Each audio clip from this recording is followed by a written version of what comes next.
ഹരേ കൃഷ്ണ. എല്ലാ ഭക്തജനങ്ങൾക്കും സ്വാഗതം. അടിയൻ്റെ വിനീതമായ നമസ്കാരം. മഹാഭാരത ചർച്ച നമുക്ക് തുടരാം. കഴിഞ്ഞ മഹാഭാരത ചർച്ചയിൽ ഭഗവാൻ കൃഷ്ണൻ അർജുനെയും യുധിഷ്ഠിരനെയും എങ്ങനെ രക്ഷിച്ചു എന്ന് നമ്മൾ പഠിച്ചു. വളരെ ഇൻട്രസ്റ്റിംഗ് ആയിട്ടുള്ളൊരു ഭാഗമായിരുന്നു. ഭഗവാന്റെ ഭക്തവത്സലത, പാണ്ഡവരുടെ ധർമ്മനിഷ്ഠത നമുക്ക് വളരെ വ്യക്തമായിട്ട് കാണാൻ കഴിയുമായിരുന്നു ഇന്നലത്തെ ഒരു എപ്പിസോഡിലൂടെ. ഇന്ന് കർണവധമാണ്. നമുക്ക് നോക്കാം കർണനെ എങ്ങനെയാണ് അർജുൻ വധിക്കുന്നതെന്ന്. നമുക്കെല്ലാവർക്കും അറിയാവുന്നതാണ്, പക്ഷെ എന്നാലും മഹാഭാരതത്തിലൂടെ വളരെ വിശദമായിട്ട് നമുക്കൊന്ന് പഠിക്കാൻ ശ്രമിക്കാം. ഓം നമോ ഭഗവതേ വാസുദേവായ. ഓം നമോ ഭഗവതേ വാസുദേവായ. ഓം നമോ ഭഗവതേ വാസുദേവായ. നാരായണം നമസ്കൃത്യം നരം ചൈവ നരോത്തമം ദേവീം സരസ്വതീം വ്യാസം തതോ ജയമുദീരയേ. അഷ്ടപ്രായേഷു അഭദ്രേഷു നിത്യം ഭാഗവതസേവയാ ഭഗവതി ഉത്തമശ്ലോകേ ഭക്തിർഭവതി നൈഷ്ഠികേ. കൃഷ്ണായ വാസുദേവായ ദേവകീ നന്ദനായ ച നന്ദഗോപകുമാരായ ഗോവിന്ദായ നമോ നമഃ. മമ ജ്ഞാനതിമിരന്ധസ്യ ജ്ഞാനാഞ്ജനശലാഖായ ചക്ഷുരുന്മിലിതം യേന തസ്മൈ ശ്രീഗുരവേ നമഃ. ശ്രീചൈതന്യമനോഭീഷ്ടം സ്ഥാപിതം യേന ഭൂതലേ സ്വയം രൂപകഥാ മह्यं ददाति स्वपदान्तिकं. वन्देऽहं श्रीगुरुं श्रीयुतापदकमलं. श्रीगुरुं वैष्णवांश्च श्रीरूपं साग्रजातं सगणरघुनाथान्वितं तं सजीवं साद्वैतं सावधूतं परिजनासहितं कृष्णचैतन्यदेवं श्रीराधाकृष्णपादान् सगणललिता श्रीविशाखान्वितंश्च. नमो विष्णुपादाय कृष्णपृष्ठाय भूतले श्रीमते जयपताकस्वामिनिति नामिने. आचार्यपादाय निताय कृपप्रदायिने गौरकथादामधाय नगरग्रामतारिणे. नमो विष्णुपादाय कृष्णपृष्ठाय भूतले श्रीमते भक्तिवेदान्तस्वामिनिति नामिने. नमस्ते सारस्वते देवे गौरवाणी प्रचारिणे निर्विशेषशून्यवादी पाश्चात्यदेशतारिणे. नमो विष्णुपादाय कृष्णपृष्ठाय भूतले श्रीमते भक्तिसिद्धान्तसरस्वतीति नामिने. श्रीभाषमानवी देवी दयिताय कृपान्धये कृष्णसम्बन्धविज्ञानदायिने प्रभवे नमः. माधुर्योज्ज्वलप्रेमाढ्य श्रीरूपानुगभक्तिदा श्रीगौरकरुणा शक्तिविधाय नमोस्तुते. नमस्ते गौरवाणी श्रीमूर्ते दीनतारिणे रूपानुगविरधवसिद्धान्तद्वन्द्वहारिणे. नमो गौरकिशोराय साक्षात् वैराग्यमूर्तये विप्रलम्बरसाम्बोधे पादाम्बुजायते नमः. नमो भक्तिविनोदाय सच्चिदानन्दनामिने गौरशक्तिस्वरूपाय रूपानुगवरायते. गौराविर्भावभूमेस्तं निर्दिष्टसज्जनप्रिया वैष्णव सर्वोमा श्रीजगन्नाथाय ते नमः. नमो महावदन्याय कृष्णप्रेमप्रदायते कृष्णाय कृष्णचैतन्यनामिने गौरत्वसे नमः. पञ्चतत्त्वात्मकं कृष्णं भक्तरूपस्वरूपकं भक्तावतारं भक्ताख्यं नमामि भक्तशक्तिकम्. वंशाकल्पतरुभ्यश्च कृपासिन्धुभ्य एव च पतितानां पावनेभ्यो वैष्णवेभ्यो नमो नमः. हे कृष्णा करुणा सिन्धो दीनबन्धो जगत्पते गोपेश गोपिका कान्ता राधाकान्ता नमोऽस्तुते. जयदां सुरदो भृङ्गोर्मम मन्दमतिर्गतिमत्सर्वस्य पादाम्बुजो राधामदनमोहनं. दिव्यद्वृन्दारण्यकल्पद्रुमद श्रीमद्रत्नागारसिंहासनस्थो श्रीमद्राधा श्रीलगोविन्ददेवो प्रेष्ठानपि सेव्यमानो स्मरामि. श्रीमण्डासुरसारम्भी वंशीवरत्तरस्थिता कर्षन् वेणुस्मनेन गोपीर्गोपीनाथश्रीस्तुनां. तप्तकाञ्चनगौराङ्गी राधे वृन्दावनेश्वरी वृषभानुसुधे देवी प्रणमामि हरिप्रिये. जय श्रीकृष्ण चैतन्य प्रभु नित्यानंद श्री अद्वैत गदाधर श्रीवासादि गौरभक्तवृंद. हरे कृष्ण कृष्ण कृष्ण हरे हरे हरे राम राम राम हरे हरे. हरे कृष्ण कृष्ण कृष्ण हरे हरे हरे राम राम हरे हरे. हरे कृष्ण कृष्ण कृष्ण हरे हरे हरे राम राम हरे हरे. मूकं करोति वाचालं भङ्गं लङ्घयते गिरिं यत्कृपातमहं वन्दे श्रीगुरुं दीनतारिणं परमानन्दमाधवं श्रीचैतन्यमीश्वरं. हरि ओं तत्सत्. हरे कृष्ण.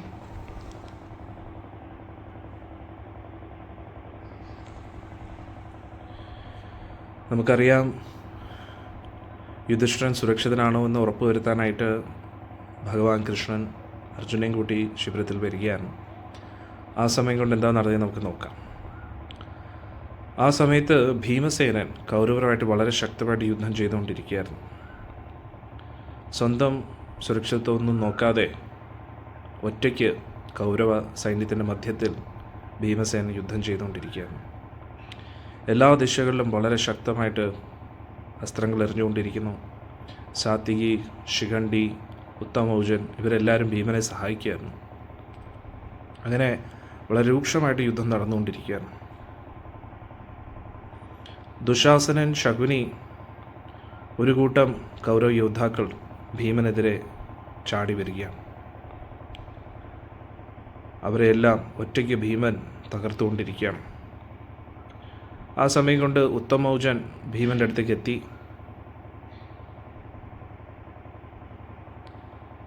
കർണൻ്റെ മൂത്ത പുത്രനായ സുഷേനൻ ഭീമനെ ആക്രമിച്ചു. ആ സമയത്ത് സർവശക്തിയും സംഭരിച്ച് ഉത്തമൗജൻ ഒരു അസ്ത്രം അയച്ചു. അത് സുഷേനൻ്റെ തലയർത്തു എന്നുള്ളൂ. സുഷേനൻ മരിച്ചു എന്ന് കണ്ടപ്പോൾ കർണൻ ഒരുപാട് ദേഷ്യമായി. കുറേ നിമിഷങ്ങൾ സ്തംഭിച്ചിരിക്കുകയായിരുന്നു. പ്രതികാരം ചെയ്യണമെന്ന് കർണൻ തീരുമാനിച്ചു. അങ്ങനെ ഉത്തമൗജൻ്റെ എതിരെ തിരിഞ്ഞു. നിമിഷങ്ങൾക്കകം ഉത്തമൗജൻ്റെ കുതിരകളെയും സാരഥിയും കൊന്നു. ഒരു കൂട്ടം അസ്ത്രങ്ങളാൽ ഉത്തമൗജൻ്റെ രഥത്തെ തകർത്തു. പിന്നെ ഉത്തമൗജൻ്റെ ധ്വജസ്തംഭത്തെ തുണ്ടം തുണ്ടമാക്കി. ഇതേ സമയത്ത് ഉത്തമൗജൻ കർണൻ്റെ ഓരോ അസ്ത്രങ്ങളെയും തടുക്കാൻ ശ്രമിച്ചുകൊണ്ടേയിരുന്നു. എന്നിട്ട് രഥം തകർന്നപ്പോൾ രഥത്തിൽ നിന്ന് എടുത്ത് ചാടി വന്നു. എന്നിട്ട് ശിഖണ്ഡിയുടെ രഥത്തിലേക്ക് ചാടി കയറുകയാണ്. എന്നിട്ട് രണ്ടുപേരും കൂടെ കൃപാചാര്യനും കൃതവർമ്മനുമായിട്ട് യുദ്ധം ചെയ്യണം. ഇവരുടെ എല്ലാം മുന്നിൽ ഭീമൻ മുന്നോട്ട് വന്നിട്ട് കൗരവ യോദ്ധാക്കളെ തകർത്തുകൊണ്ടിരിക്കുകയാണ്. ഭീമൻ്റെ അടുത്തേക്ക് നോക്കാനുള്ള ധൈര്യം പോലും ആർക്കും തോന്നില്ലായിരുന്നു. മഹാദേവൻ ഈ ലോക അവസാന സമയത്ത് എങ്ങനെയാണോ നാശനഷ്ടങ്ങൾ വിതയ്ക്കുന്നത് അതേപോലെയായിരുന്നു ഭീമൻ്റെ പരാക്രമം. അവർക്ക് എങ്ങോട്ട് പോകണമെന്നറിയാതെ പരിഭ്രാന്തരായിട്ട് നടക്കുകയായിരുന്നു. ഒന്നുകിൽ ഭീമൻ്റെ അസ്ത്രങ്ങൾ കൊണ്ട് മരിക്കുന്നു, അല്ലെങ്കിൽ ഗദയുടെ കീഴിൽ തകർന്നു വീഴുന്നു, ഗദയുടെ അടിയേറ്റ് തകർന്നു വീഴുന്നു. എല്ലാവരും കർണൻ്റെ അടുത്തേക്ക് ഓടുകയാണ് രക്ഷയ്ക്കായിട്ട്. അപ്പോഴേക്കും എതിരെ നിന്ന് എല്ലാവരെയും ഓടിച്ചതിന് ശേഷം ഭീമൻ്റെ സാരഥിയായ വിശോകനോട് പറഞ്ഞു, വിശോക, എനിക്ക് യുധിഷ്ഠിരൻ്റെ സുരക്ഷിതത്തെക്കുറിച്ച് ഭയം തോന്നുന്നു. അർജുൻ യുധിഷ്ഠിരനെ നോക്കാനായിട്ട് പോയിരുന്നു, പക്ഷേ ഇതുവരെ തിരിച്ചെത്തിയിട്ടില്ല.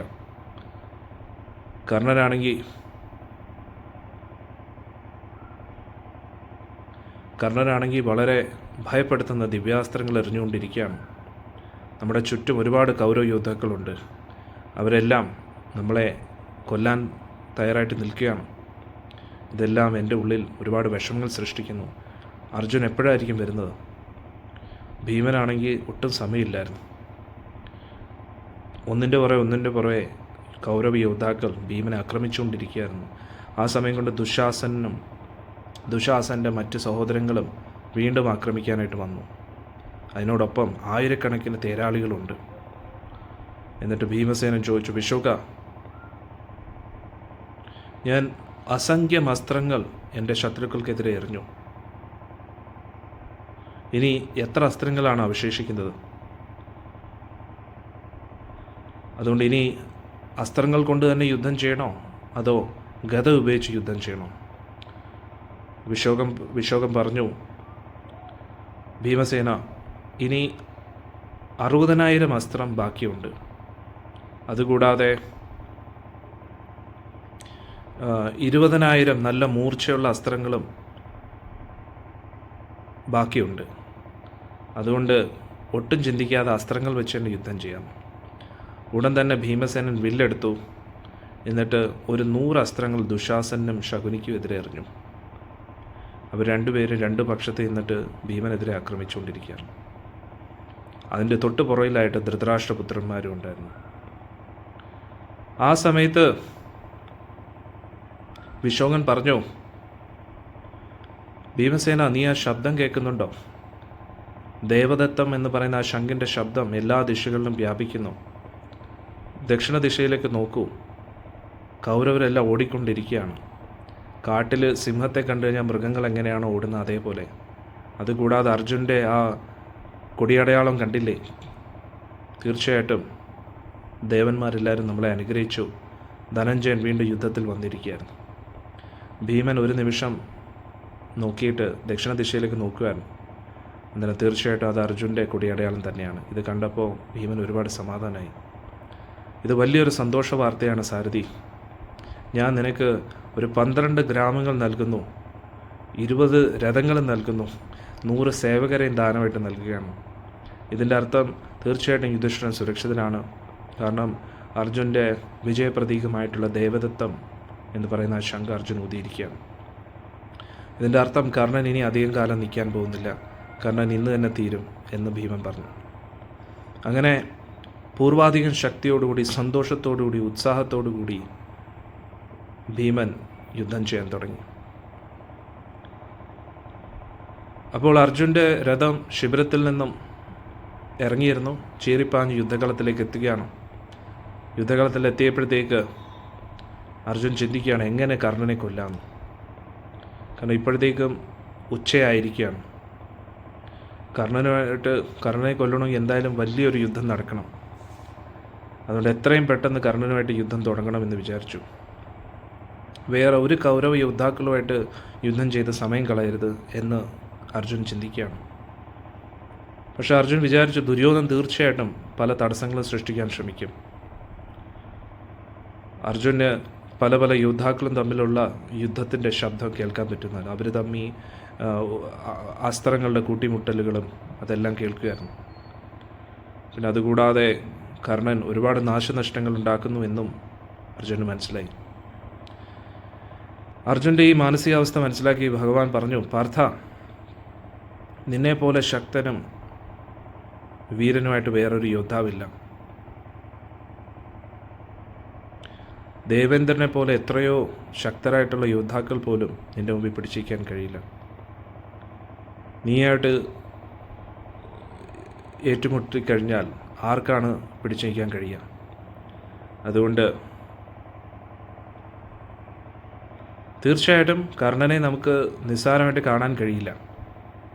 പക്ഷെ എന്നാലും കർണൻ ഒരിക്കലും നിന്നെ തോൽപ്പിക്കാൻ കഴിയില്ല. അതുകൊണ്ട് എത്രയും പെട്ടെന്ന് അവനെ നീ കൊല്ലണം. അവൻ മാത്രമാണ് പാണ്ഡവർക്ക് ഏറ്റവും വലിയ ഒരു ആപത്തായിട്ട് നിൽക്കുന്നത്. അവനെ തകർക്കും. ധൃതരാഷ്ട്രപുത്രന്മാരുടെ എല്ലാ പ്രതീക്ഷകളെയും തകർക്കും. ഈ യുദ്ധം അവസാനിപ്പിക്കും. നിൻ്റെ കയ്യിൽ ഗാണ്ഡീവ്യം ഇരിക്കുമല്ലേ? ഈ ഗാണ്ഡീവ്യത്തിൻ്റെ മുമ്പിൽ നിന്ന് കർണൻ എങ്ങനെ ജീവനോടെ രക്ഷപ്പെടാൻ കഴിയും? അങ്ങനെ രഥം മുന്നോട്ട് പോകുന്നതിനനുസരിച്ച് ഭഗവാൻ കൃഷ്ണൻ അർജുനെ ആശ്വസിപ്പിച്ചുകൊണ്ടിരിക്കുകയാണ്. അതുകൂടാതെ പല ശക്തരായിട്ടുള്ള യോദ്ധാക്കൾ ഇതിൻ്റെ അടക്കം തന്നെ മരിച്ചു വീണിരിക്കുന്നു. ഭീഷ്മർ ശരശയിലായി, ദ്രോണർ, ഭാഗദത്തൻ. ഇതെല്ലാം കേട്ടിട്ട് അർജുൻ്റെ ഉള്ളിലെ ആ ഒരു പരിഭ്രാന്തി മാറി.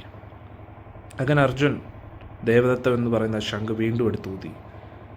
ആ ദേവദത്തൻ്റെ ശബ്ദം എല്ലാ ദിശകളിലും വ്യാപിച്ചു. എന്നിട്ട് ആ വില്ലിൻ്റെ ഗാണ്ഡീവത്തിൻ്റെ ഞാണ് വളരെ ശക്തമായിട്ട് പുറമോട്ട് വലിച്ച് ആ ശബ്ദം വലിയ കോലാഹലങ്ങൾ സൃഷ്ടിച്ചു.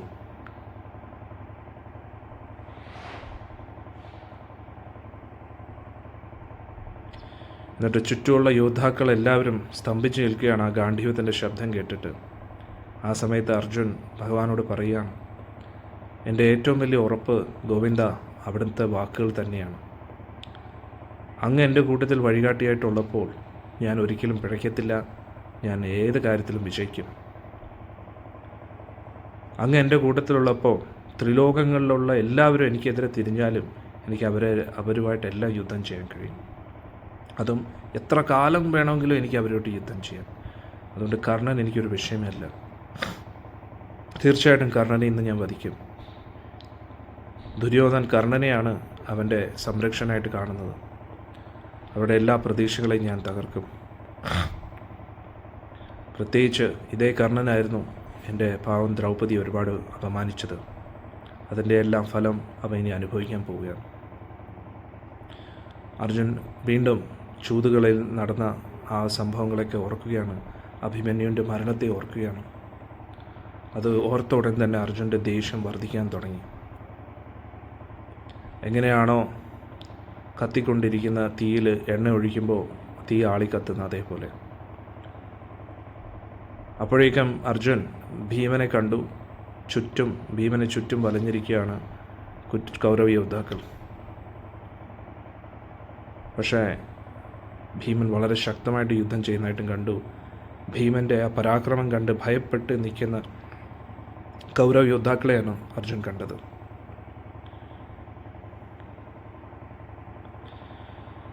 ആ യുദ്ധത്തിൻ്റെ ഇടയിൽ കൂടെ അർജുൻ്റെ രഥം മുന്നോട്ട് പോവുകയാണ്. എല്ലാ കൗരവ യോദ്ധാക്കളെ അസ്ത്രങ്ങൾ കൊണ്ട് വീഴ്ത്തിയതിന് ശേഷം അർജുൻ മുന്നോട്ട് പോവുകയാണ്. അധികം ദൂരെയല്ലാതെ കർണൻ്റെ ധ്വജസ്തംഭം കണ്ടു. അങ്ങനെ വളരെ വേഗത്തിൽ തന്നെ കർണൻ്റെ അടുത്തേക്ക് പോവുകയാണ്. അപ്പോഴേക്കും കൃപാചാര്യൻ, കൃതവർമ്മൻ, ദുര്യോധൻ്റെ ഒരുപാട് സഹോദരങ്ങളെല്ലാം അർജുനെ തടയാൻ വന്നു. അവരെയെല്ലാം കീഴ്പ്പെടുത്തിക്കൊണ്ട് കർണൻ്റെ അടുത്തേക്ക് അതിവേഗതയിൽ അർജുൻ പോവുകയാണ്. ഗാണ്ഡീവത്തിൽ നിന്നും ഇടിവെട്ടുന്ന പോലെയായിരുന്നു അസ്ത്രങ്ങൾ വന്നുകൊണ്ടിരുന്നത്. ആ അസ്ത്രങ്ങൾ കൊണ്ട് എല്ലാ യോദ്ധാക്കളും മരിച്ചു വീഴുകയാണ്. അർജുനെതിരെ എറിഞ്ഞ അസ്ത്രങ്ങളെല്ലാം അർജുൻ്റെ ആ കവചത്തിൽ തൊട്ട് വീഴുകയായിരുന്നു. അല്ലെങ്കിൽ അർജുൻ്റെ അടുത്ത് എത്തുന്നതിന് മുമ്പേ അർജുൻ്റെ അസ്ത്രങ്ങൾ കൊണ്ട് അതെല്ലാം തകർന്നു വീഴുകയായിരുന്നു. അർജുൻ കണ്ണ് തുറച്ച് കർണനെ തന്നെ നോക്കുകയായിരുന്നു.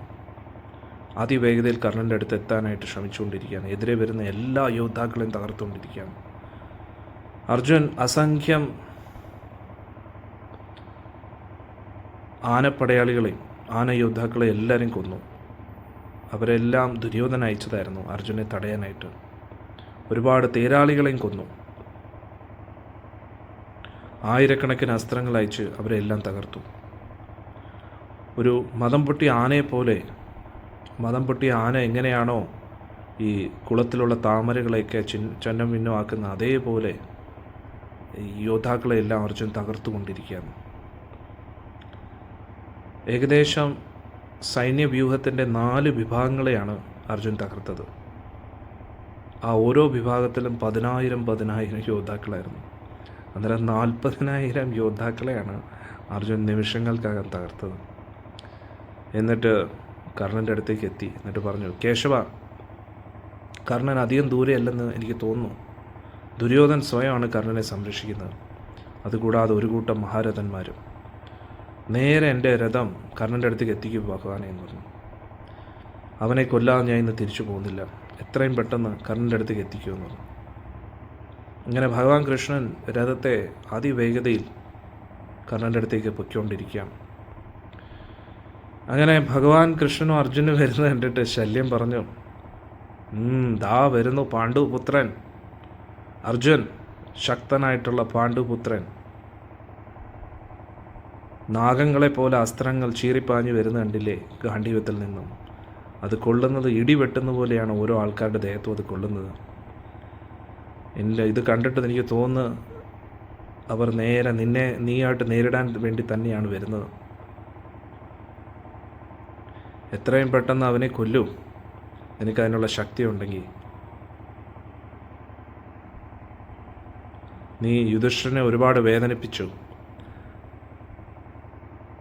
അതിൻ്റെ എല്ലാം പ്രതികാരം ഇനി അർജുൻ നിന്നോട് തീർക്കാൻ പോവുകയാണ്. ഈ ലോകത്ത് നീ അല്ലാതെ ആർക്കും അർജുനുമായിട്ട് യുദ്ധം ചെയ്യാൻ കഴിയില്ല. എന്തോ മുറിവേറ്റ രാജവമ്പാലെ പോലെയാണ് അർജുൻ ഇപ്പം വന്നുകൊണ്ടിരിക്കുന്നത്. എല്ലാ കൗരവരും നിന്നെ ഒരു സംരക്ഷകനായിട്ടാണ് കാണുന്നത്. അവരെല്ലാം അർജുനിൽ നിന്ന് രക്ഷപ്പെടുത്തു. കാരണം ശല്യനറിയായിരുന്നു അവസാന യുദ്ധത്തിന് സമയമായി. അതുകൊണ്ട് ഇനിയിപ്പം കർണനെ നിരുത്സാഹപ്പെടുത്തിയിട്ട് കാര്യമില്ല. ശല്യൻ കാർമുകിൽ വർണ്ണനായ ഭഗവാനെ കണ്ടു.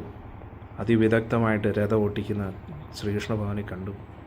കൗരവ സൈന്യത്തിൻ്റെ ഇടയിൽ കൂടെ അതിവിദഗ്ധമായിട്ട് ഓടിച്ച് മുന്നോട്ട് വരുന്നതായിട്ട്.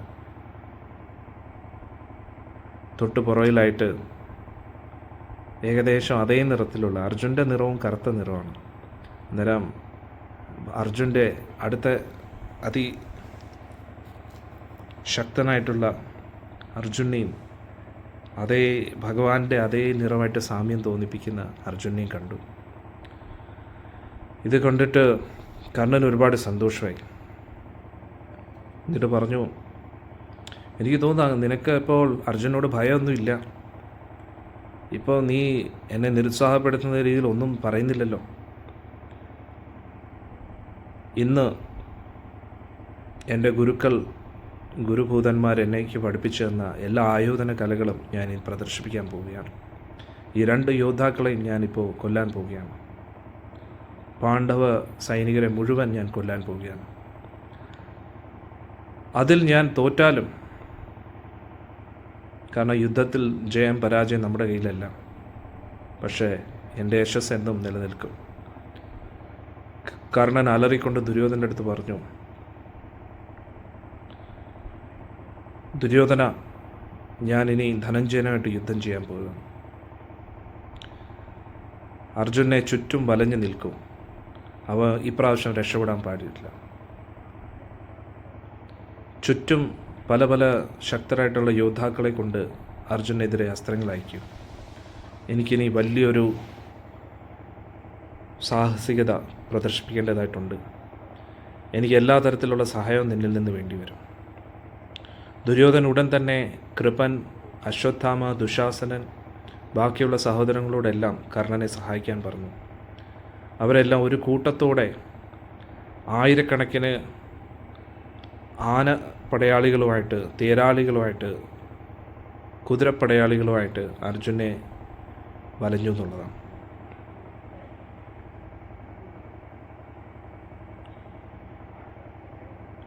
അർജുന് ചുറ്റും വളഞ്ഞു.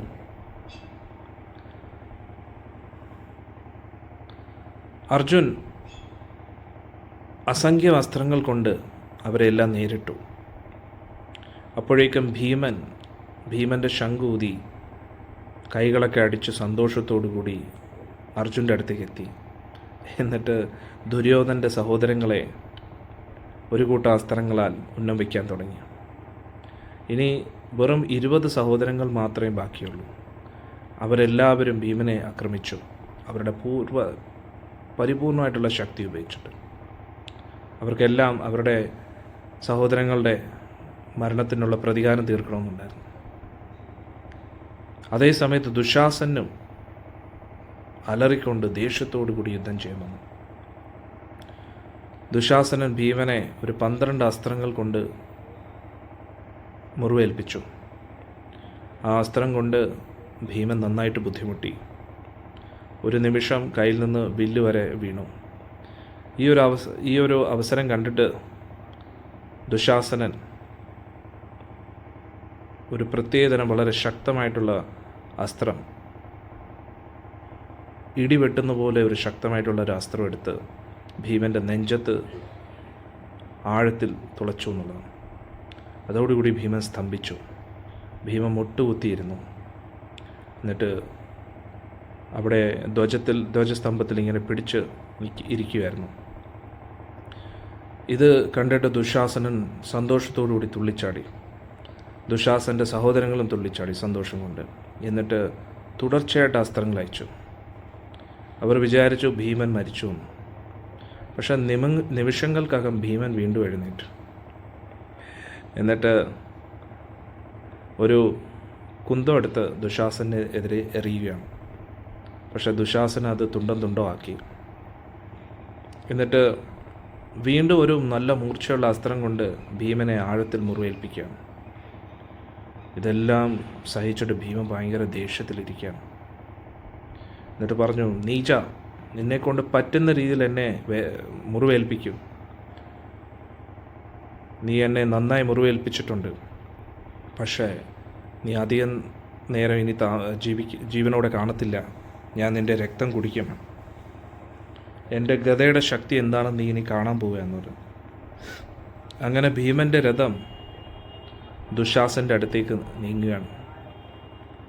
എന്നിട്ട് ആ ശക്തമായിട്ടുള്ള ആ ഗദയെടുത്ത് കറക്കി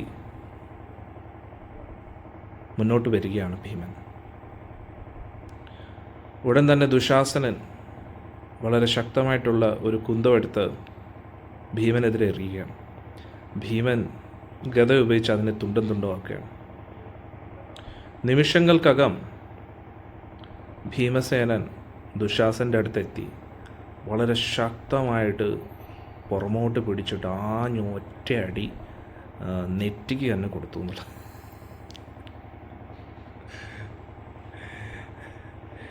ആ ഒറ്റ അടി കൊണ്ടിട്ട് ദുശാസനൻ 20 അടി രഥത്തിൽ നിന്ന് തെറിച്ച് പുറമോട്ട് വീഴുന്നുള്ളതാണ്. ദുശാസൻ്റെ ദേഹത്തുള്ള ആഭരണങ്ങളെല്ലാം താഴെ വീണു. എന്നിട്ട് കുറേ നേരം സ്വബോധം നഷ്ടപ്പെട്ടു ദുശാസന്. നെറ്റിയിൽ നിന്ന് രക്തം ഇങ്ങനെ ഒഴുകിക്കൊണ്ടേയിരിക്കുകയാണ്. എന്നിട്ട് ദേഹം മുഴുവൻ വിറച്ചുകൊണ്ടിരിക്കുകയാണ്.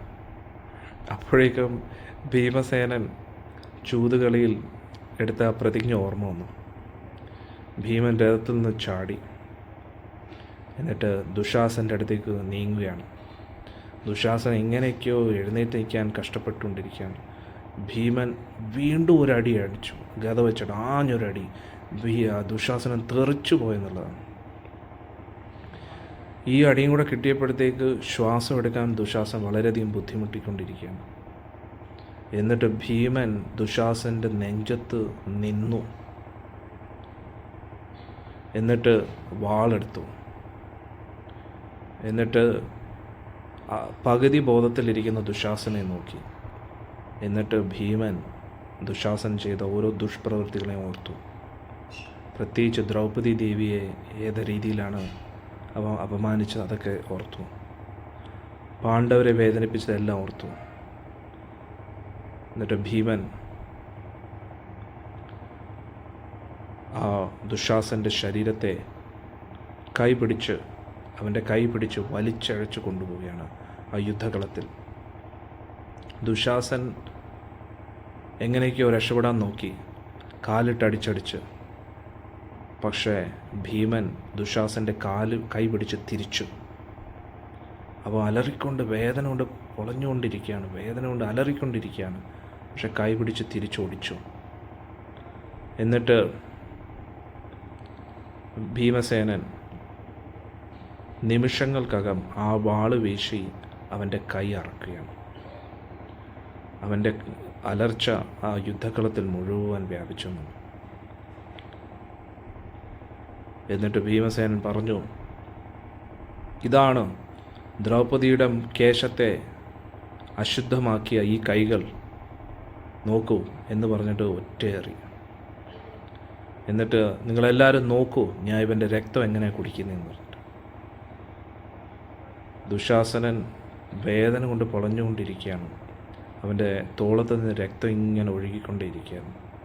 ഭീമൻ തുടർച്ചയായിട്ട് അവൻ്റെ പുറവശം, മുതുവത്തും പൃഷ്ഠഭാഗത്തും ചവിട്ടിക്കൊണ്ടേയിരിക്കുകയാണ്. എന്നിട്ട് അവൻ്റെ ദേഹത്ത് മുട്ടുകുത്തിയിരിക്കുകയാണ്. എന്നിട്ട് ഭീമസേന അലറിക്കൊണ്ടേയിരിക്കുകയാണ്. ഭീമൻ്റെ അലർച്ച കേട്ടിട്ട് അടുത്തിരിക്കുന്ന പല യോദ്ധാക്കളും പേടിച്ചു.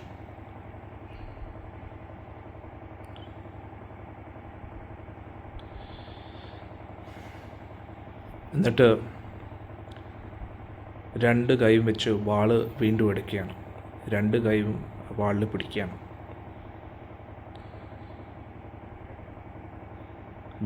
ദുശാസൻ അപ്പോഴും വിറച്ചിരിക്കുകയാണ്. അപ്പം ഭീമൻ ചിരിക്കുകയാണ്. എന്നിട്ട് ആ പ്രതികാരത്തിൻ്റെ നിമിഷം അടുത്തെത്തി എന്ന് സന്തോഷത്തിൽ ഭീമൻ ചിരിക്കുകയാണ്. എന്നിട്ട് ആ വാള് ദുശാസൻ്റെ നെഞ്ചത്ത് കുത്തിക്കയറ്റുകയാണ്. അപ്പോഴേക്കും ദുശാസനൻ അലറിക്കൊണ്ട് ജീവൻ വെടിയാണ്. ഭീമൻ ആ വാള് കുത്തിക്കയറ്റിയിട്ട് അവൻ്റെ നെഞ്ച് കീറുകയാണ്. നെഞ്ച് കീറിയിട്ട് ഭീമൻ ദുശാസൻ്റെ ഹൃദയത്തെ കുത്തി പുറത്തെടുക്കുകയാണ്. എന്നിട്ട് നെഞ്ചിനെ 2ആയിട്ട് കീറിയിട്ട് നമ്മൾ വെള്ളം കുടിക്കുന്ന പോലെ കയ്യിനെ ആ നെഞ്ചിൻ്റെ ഉള്ളിലേക്ക് കയറ്റി ആ ഒഴുകുന്ന രക്തത്തെ കുടിക്കുകയാണ്. എന്നിട്ട് ഭീമൻ അലറിക്കൊണ്ട് പറയുകയാണ്, ഇവൻ്റെ രക്തം ഞാൻ കുടിച്ച എൻ്റെ അമ്മയുടെ മുലപ്പാലിനെക്കാട്ടിയും മധുരമാണെന്ന് പറഞ്ഞു, തേനിനെക്കാട്ടിയും മധുരമാണ്. ശുദ്ധ വെള്ളത്തെക്കാട്ടി മധുരമാണ്. ഭീമൻ്റെ മുഖം മൊത്തം രക്തം കൊണ്ട് നിറഞ്ഞിരിക്കുകയാണ്. എന്നിട്ട് ദുശാസനെ നോക്കി. ദുശാസൻ അപ്പോഴേക്കും മരിച്ചിരിക്കുകയാണ്. എന്നിട്ട് പറഞ്ഞു, നീ രക്ഷപ്പെട്ടു, നീ മരിച്ചു, ഇതിൽ കൂടുതൽ എനിക്ക് നിന്നെ ഒന്നും ചെയ്യാനില്ലെന്ന് പറഞ്ഞു. ഈ ഒരു കാഴ്ച കണ്ടിട്ട്, ദുശാസൻ്റെ രക്തം ഭീമൻ കുടിക്കുന്നത് കണ്ടിട്ട് ബാക്കിയുള്ള കൗരവ യോദ്ധാക്കളെല്ലാം എന്തു പറയണമെന്നറിയത്തില്ല. ഭയത്താൽ അവരെല്ലാം ബോധം കെട്ട് വീണു. എന്നിട്ട് ചിലർ പറഞ്ഞു, ഇത് മനുഷ്യനല്ല, ഇവൻ നമ്മളെ രക്ഷിക്കും ഭീമനിൽ നിന്നെന്ന് പറഞ്ഞിട്ട്. ഭീമ ഇതെല്ലാം കണ്ടിട്ട് ചിരിച്ചു. എന്നിട്ട് പറഞ്ഞു, ദുശാസന, എല്ലാ ദുഷ്ടപ്രവൃത്തിക്കും പ്രധാന കാരണം നീയായിരുന്നു. നീ കാരണമായിരുന്നു നമ്മളിതെല്ലാം അനുഭവിച്ചത്.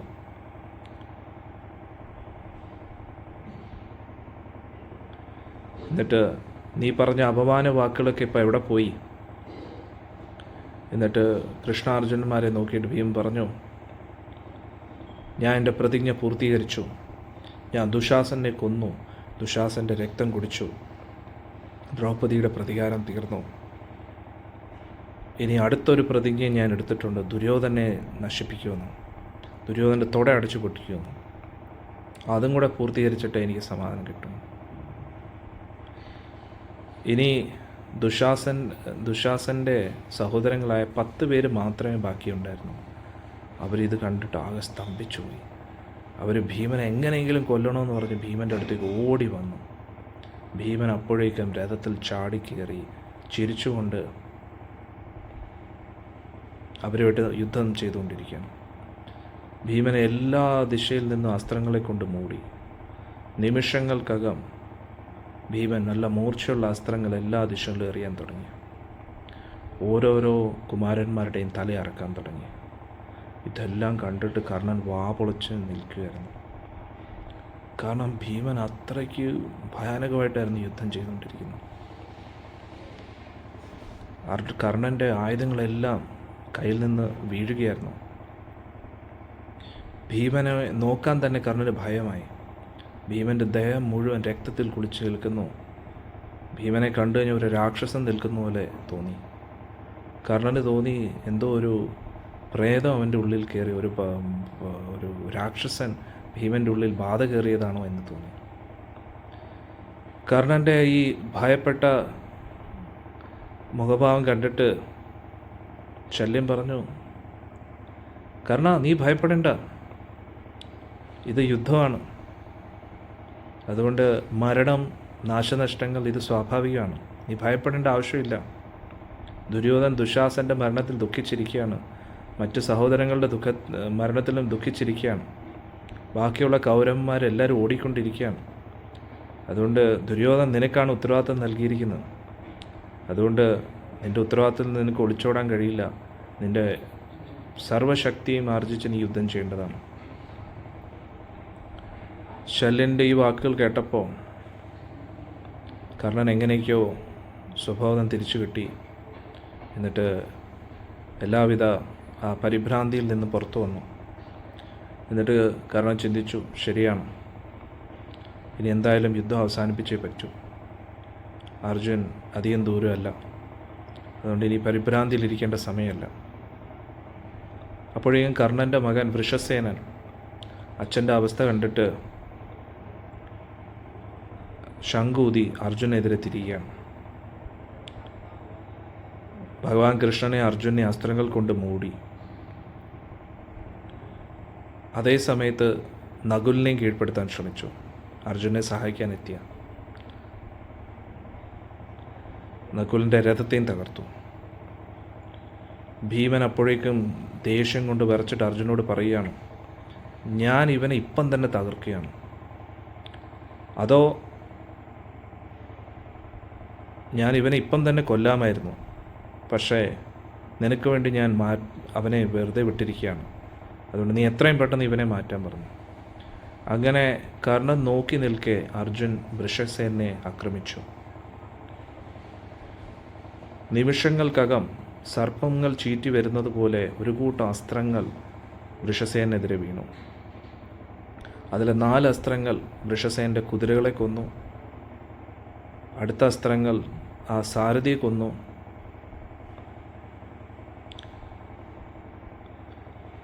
ഒരു ചന്ദ്രകല ആകൃതിയിലുള്ള അസ്ത്രം കൊണ്ട് അവൻ്റെ സാരഥിയുടെ തലയറുത്തു.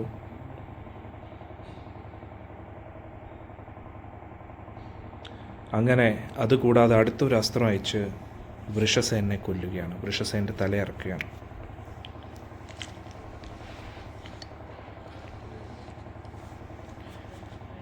ഹരേ കൃഷ്ണ, ഹരേ കൃഷ്ണ. മോനെ ഒരു കൊതുതിരി കത്തിക്കട്ടോ. അന്നേരം ആ വൃഷസേനൻ്റെ മരണം കണ്ടിട്ട് കർണൻ ആകെ സ്തംഭിച്ചു പോവുകയാണ്. എങ്ങനെയൊക്കെയോ ആ വില്ല് പിടിച്ചിട്ട് അർജുനെതിരെ തിരിയുകയാണ്.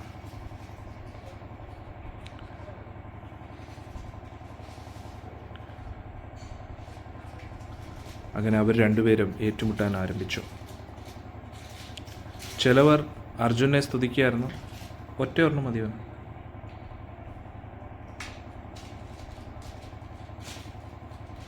വേഗാവട്ടെ. ഇവിടെ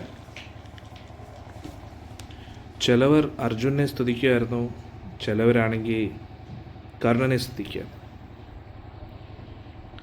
അങ്ങനെ യുദ്ധം ആരംഭിച്ചു. ദേവന്മാർ പോലും ആ യുദ്ധം കണ്ടുകൊണ്ടിരിക്കുകയായിരുന്നു. കാരണം ദേവന്മാരെ പോലെയുള്ള രണ്ട് യോദ്ധാക്കൾ യുദ്ധം ചെയ്തുകൊണ്ടിരിക്കുകയാണ്. അവർക്ക് ആർക്കും പ്രവചിക്കാൻ കഴിയുന്നില്ലായിരുന്നു ആരായിരിക്കും യുദ്ധത്തിൽ ജയിക്കുന്നതെന്ന്. പരശുരാമനും കാർത്തികവീരാർജുനും തമ്മിലുള്ള യുദ്ധത്തെക്കുറിച്ച് എല്ലാവർക്കും ഓർമ്മ വന്നു. സിദ്ധന്മാരും ചാരണന്മാരും എല്ലാവരും അവരവരുടെ വാദ്യോപകരണങ്ങളൊക്കെ ഊതാൻ തുടങ്ങി. ദേവേന്ദ്രൻ്റെ മകനായ അർജുന് വിജയത്തിനുള്ള അനുഗ്രഹം നൽകി. അതേസമയത്ത് സൂര്യദേവൻ്റെ മകനായ കർണന് വേണ്ടി പ്രാർത്ഥിച്ചു. അങ്ങനെ ഇരുപക്ഷത്തിലുള്ള രണ്ടുപേരും, അർജുനും കർണനും, ശക്തമായിട്ട് യുദ്ധം ആരംഭിക്കുകയാണ്. ഇതേ സമയത്ത് ദൃഷ്ടദ്യുമ്നൻ ബാക്കിയുള്ള പാണ്ഡവ യോദ്ധാക്കളുമായിട്ട് അർജുനെ സഹായിക്കാൻ അവിടെ എത്തുകയാണ്. അതേസമയത്ത് ദുര്യോധൻ ബാക്കിയുള്ള കൗരവ പടയായിട്ട് കർണനെ സഹായിക്കുകയാണ്. അതിഭീകരമായിട്ടുള്ളൊരു യുദ്ധം അവിടെ ആരംഭിക്കുകയാണ്.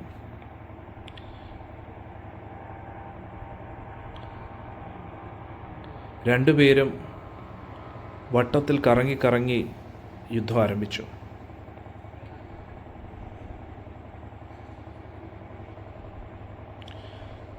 അപ്പോഴേക്കും അർജുൻ്റെ കൊടിയടയാളത്തിലുള്ള ഹനുമാൻ പെട്ടെന്ന് തന്നെ ആ കൊടിയടയാളത്തിൽ നിന്ന് ചാടി കർണൻ്റെ കൊടിയടയാളത്തിലേക്ക് പോവുകയാണ്. അതിൽ യമൻ്റെ പാശമായിരുന്നു അതിൻ്റെ അടയാളം. എന്നിട്ട് ആ ഹനുമാൻ സ്വാമി ആ ഒരു കൊടിയടയാളത്തെ നഖവും പല്ലും ഉപയോഗിച്ച് തകർക്കുകയാണ്. എന്നിട്ട് അലറിക്കൊണ്ടിരിക്കുകയാണ്. രണ്ട് രഥത്തിലെയുള്ള കുതിരകളും ശക്തമായിട്ട് കരയാൻ തുടങ്ങിയാണ്. രണ്ടുപേരും ദേഷ്യത്തിലാണ്. എന്നിട്ട് ഭഗവാൻ കൃഷ്ണനും ക്രോധത്താൽ ശല്യനെ നോക്കുകയാണ്. അതേസമയത്ത് ശല്യനും അതേപോലെ ക്രോധത്താൽ ഭഗവാനെ നോക്കുകയാണ്. എന്നിട്ട് കർണൻ പറഞ്ഞു, ശല്യ, ആ അവസരം എത്തിയിരിക്കുകയാണ്. അങ്ങ് സത്യം പറയൂ, ഞാൻ ഇന്ന് പാർത്ഥൻ്റെ കൈ കൊണ്ട് മരിക്കുകയാണെങ്കിൽ അങ്ങ് എന്ത് ചെയ്യും? ഉടൻ തന്നെ ശല്യം പറഞ്ഞു, ഞാൻ ദേഷ്യത്താൽ കേശവൻ്റെയും ധനഞ്ജയൻ്റെ അടുത്തേക്ക് ചാടും. ക്ഷത്രിയനെ സംബന്ധിച്ചിടത്തോളം ആയുധങ്ങളാൽ മരിക്കുക എന്നതാണല്ലോ ഏറ്റവും ശ്രേഷ്ഠമായിട്ടുള്ള കാര്യം. അതേസമയത്ത് അർജുൻ കൃഷ്ണനോടും ചോദിച്ചു ഇതേ ചോദ്യം. അപ്പം ഭഗവാൻ കൃഷ്ണൻ പറഞ്ഞു, ധനഞ്ജയ, സൂര്യൻ ചിലപ്പോൾ ആകാശത്തിൽ നിന്ന് താഴെ വീഴും, ഭൂമി ചിലപ്പോൾ പൊടിയാവും, അഗ്നിയുടെ ചൂട് ചിലപ്പോൾ മാറ്റി തണുപ്പാവും. പക്ഷെ കർണന് നിന്നെ കൊല്ലാൻ കഴിയില്ല. ഇനി അഥവാ അത് സംഭവിക്കുകയാണെങ്കിൽ ഈ ലോകം അവസാനിക്കും. കർണനും ശല്യനും യമപുരിയിലേക്ക് പോകുന്നതായിരിക്കും. ഇവിടെ ഇരിക്കുന്ന എല്ലാ ക്ഷത്രിയന്മാരും തീരുന്നതായിരിക്കുന്നു. ഇത് കേട്ടിട്ട് അർജുൻ ചിരിക്കുകയാണ്. എന്നിട്ട് പറയുക, കേശവ, ഭയപ്പെടേണ്ട, കർണനും ശല്യനും എനിക്കൊന്നുമേ അല്ല. ഞാൻ കർണനെ തകർക്കാൻ പോവുകയാണ്. അവൻ്റെ രഥം, അവൻ്റെ കൊടിയടയാളങ്ങളും കുതിരകളും കവചവും എല്ലാം തകർക്കുകയാണ്. മാധവ, കർണൻ്റെ ഭാര്യമാർ വിധവയാകാൻ പോവുകയാണ്. അവരേറ്റവും കൂടുതൽ ഭയപ്പെട്ട ആ ദിവസം ഇന്നെത്തുകയാണ്. എനിക്ക് എൻ്റെ ദേഷ്യത്തെ നിയന്ത്രിക്കാൻ കഴിയുന്നില്ല. കർണൻ ചെയ്ത ഓരോ ദുഷ്പ്രവൃത്തികളെക്കുറിച്ചും ചിന്തിക്കുമ്പോൾ ദ്രൗപദിയെ എത്ര ക്രൂരമായിട്ടുള്ള വാക്കുകൾ കൊണ്ടാണ് അപമാനിച്ചത്. അഭിമന്യുവിൻ്റെ ആ പ്രതികാരവും ഞാൻ ഇന്ന് തീർക്കാൻ പോവുകയാണ്. ഇന്ന് ഭഗവാനെ, അങ്ങേക്ക് ദ്രൗപദിയെയും ആശ്വസിപ്പിക്കാൻ കഴിയും. ഇതേ കൗരവന്മാരുടെ കൈകൊണ്ടല്ലേ ദ്രൗപദി ഇത്രയും ദുഃഖം അനുഭവിക്കേണ്ടി വന്നു. അങ്ങനെ അർജുനും കർണനും അസംഖ്യം അസ്ത്രങ്ങൾ അയക്കാൻ തുടങ്ങി. ആകാശം മുഴുവൻ അസ്ത്രങ്ങളെ കൊണ്ട് നിറഞ്ഞു. ആർക്കും യുദ്ധകളത്തിൽ ഒന്നും കാണാൻ കഴിയുന്നില്ലായിരുന്നു. രണ്ട് ദിശകളിൽ നിന്നും കൊടുങ്കാറ്റ് തമ്മിൽ കൂട്ടിമുട്ടുന്ന പോലെയായിരുന്നു ഇരുപക്ഷത്തിൽ നിന്നുള്ള അസ്ത്രങ്ങളുടെ ആഘാതം.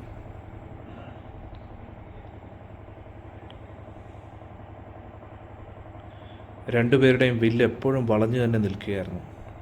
അതിഭീകരമായിട്ട് അസ്ത്രങ്ങൾ വന്നുകൊണ്ടേയിരിക്കുകയായിരുന്നു.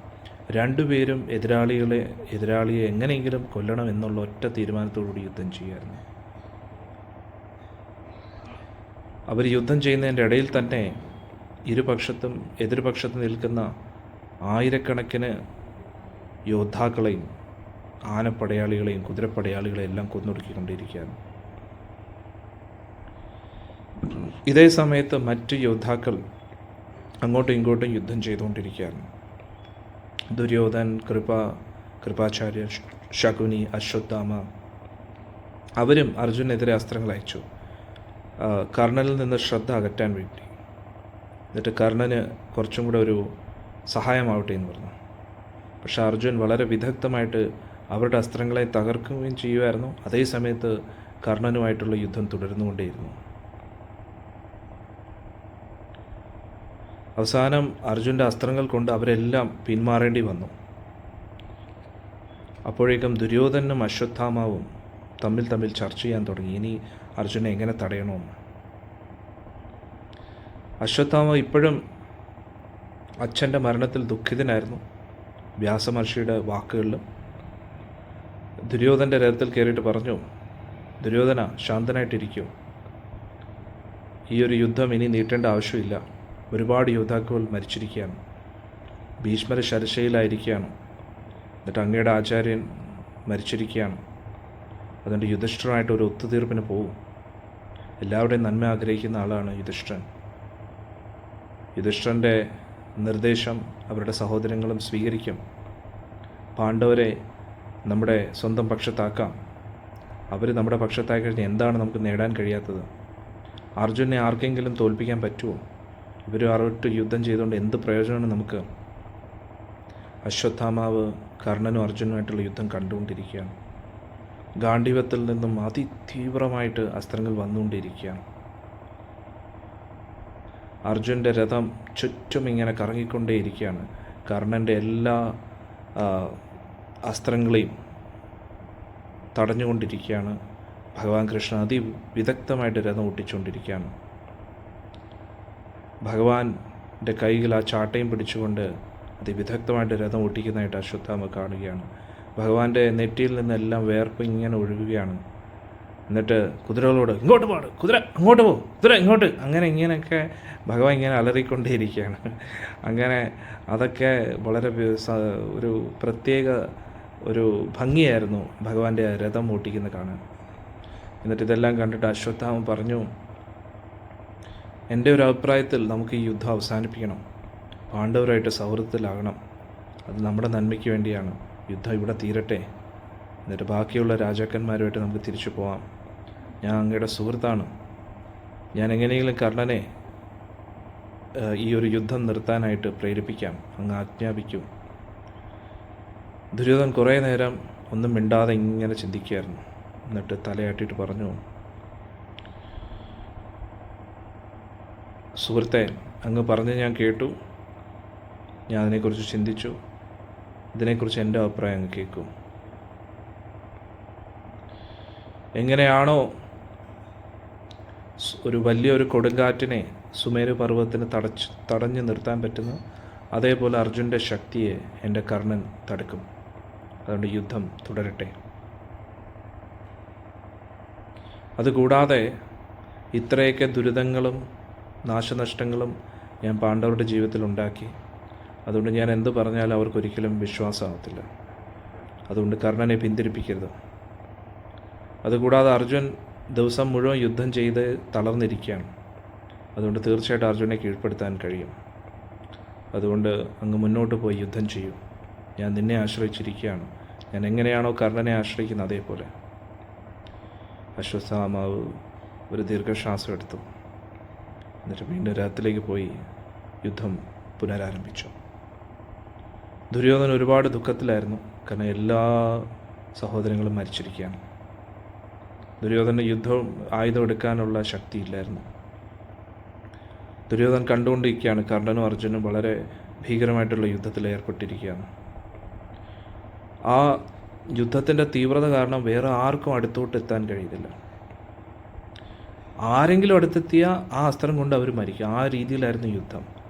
അവർ തമ്മിലാണ് യുദ്ധം നടക്കുന്നതെങ്കിൽ പോലും അതിൻ്റെ ഇടയിൽ ആരെങ്കിലും വന്ന് അവരെല്ലാവരും മരിച്ചു വീഴും. അത്രയ്ക്ക് ശക്തമായിട്ടായിരുന്നു അസ്ത്രങ്ങളുടെ തീവ്രത. രണ്ടുപേരുടെയും ദേഹത്തു നിന്നും രക്തം ഒഴുകിക്കൊണ്ടിരിക്കുകയായിരുന്നു. ഭഗവാൻ കൃഷ്ണനും ശല്യൻ്റെയും ദേഹത്തു നിന്നും രക്തം ഒഴുകുകയായിരുന്നു. എന്നിട്ടും രണ്ടുപേരും അതിവിദഗ്ധമായിട്ട് രഥത്തെ അങ്ങോട്ടും ഇങ്ങോട്ടും ഒട്ടിച്ചുകൊണ്ടിരിക്കുകയാണ്. പാണ്ഡവരെല്ലാം അർജുനോട് പറഞ്ഞു, കർണനെ എത്രയും പെട്ടെന്ന് കൊല്ലൂ, ദുര്യോധനൻ്റെ പ്രതീക്ഷകളെല്ലാം തകർക്കൂ. അതേ സമയത്ത് കൗരവപക്ഷത്തിലുള്ളവരും കർണനെ പ്രശംസിച്ചുകൊണ്ടിരിക്കുകയാണ്. എത്രയും പെട്ടെന്ന് അർജുനെ കൊല്ലൂ, പാണ്ഡവർ എത്രയും പെട്ടെന്ന് ഇവിടുന്ന് ഓട്ടിക്കൂ. ഇതെല്ലാം കേട്ടിട്ട് അർജുൻ സന്തോഷത്തോടു കൂടി അസ്ത്രങ്ങൾ ഇങ്ങനെ അതിവേഗതയിൽ അയച്ചുകൊണ്ടിരിക്കുകയാണ്. പല പല രൂപങ്ങളിലുള്ള അസ്ത്രങ്ങൾ അയച്ചുകൊണ്ടിരിക്കുകയാണ്. അതേ തരത്തിലുള്ള അസ്ത്രങ്ങൾ കർണനും അയച്ചുകൊണ്ടിരിക്കുകയാണ്. അപ്പോൾ അർജുൻ വളരെ ശക്തമായിട്ടുള്ള ഒരു ദിവ്യാസ്ത്രത്തെ ആവാഹിക്കുകയാണ്. ആ അസ്ത്രത്തിൻ്റെ പ്രകാശം കൊണ്ട് ആകാശം മുഴുവൻ വ്യാപിച്ചു അതിൻ്റെ പ്രകാശം.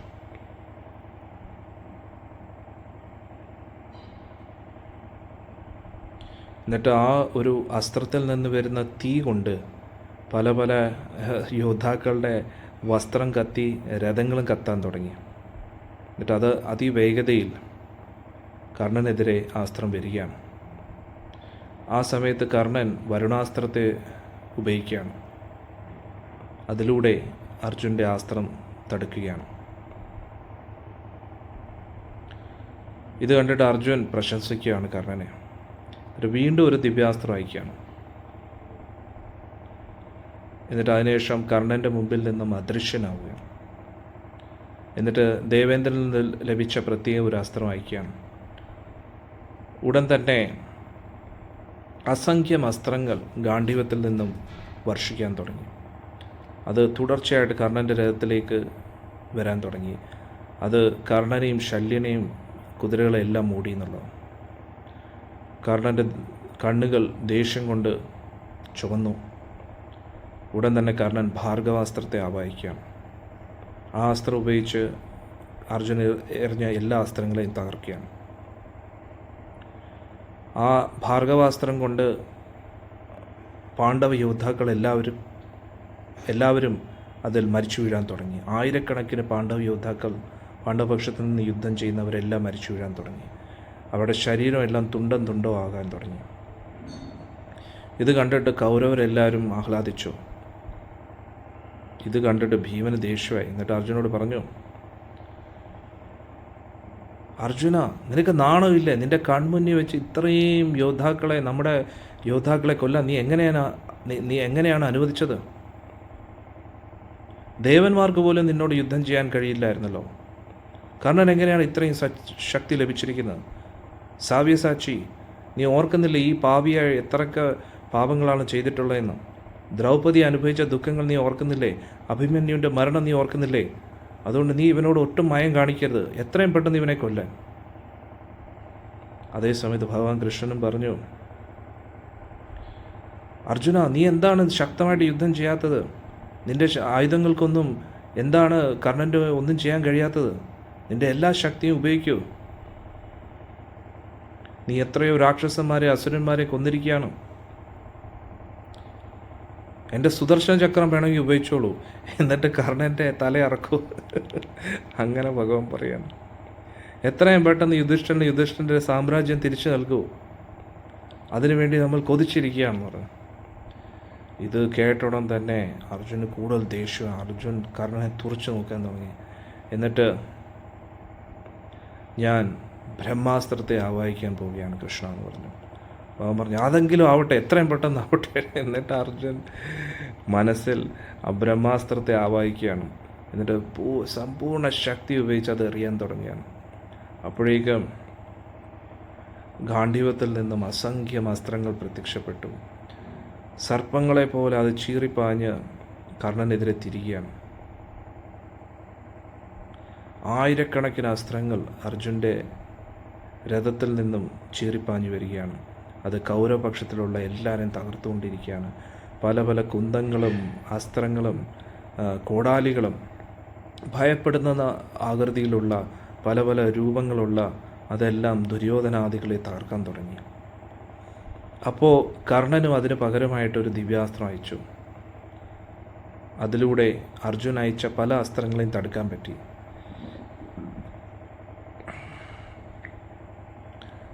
അത് പലതും പാണ്ഡവപക്ഷത്ത് ഒരുപാട് നാശനഷ്ടങ്ങളുണ്ടാക്കി. അർജുൻ്റെ എല്ലാ ക്ഷമയും കെട്ടു. ഇനി അടുത്തൊരു അസ്ത്രം അയച്ച് കർണൻ്റെ നെഞ്ചിൽ ആഴത്തിൽ മുറിവേൽപ്പിക്കുകയാണ്, ഒരു 6 അസ്ത്രങ്ങൾ കൊണ്ട്. പിന്നെ ഒരു 12, പിന്നെ ഒരു 20, പിന്നെ ഒരു 50. എന്നിട്ട് ഇതേ സമയത്ത് തന്നെ അർജുൻ 400 ആനപ്പടയാളികളെ കൊല്ലുകയാണ്. അതുകൂടാതെ 1000 കുതിരപ്പടയാളികളെയും അവരുടെ കുതിരകളെ ഒപ്പം കൊല്ലുകയാണ്. എന്നിട്ട് 80,000 കാൽപ്പടയാളികളെയും കൊല്ലുകയാണ്. അപ്പോഴേക്കും കൗരവർ പറഞ്ഞു കർണനോട്, നമ്മളെ രക്ഷിക്കൂ, അർജുനിൽ നിന്ന് നമ്മളെ രക്ഷിക്കൂ.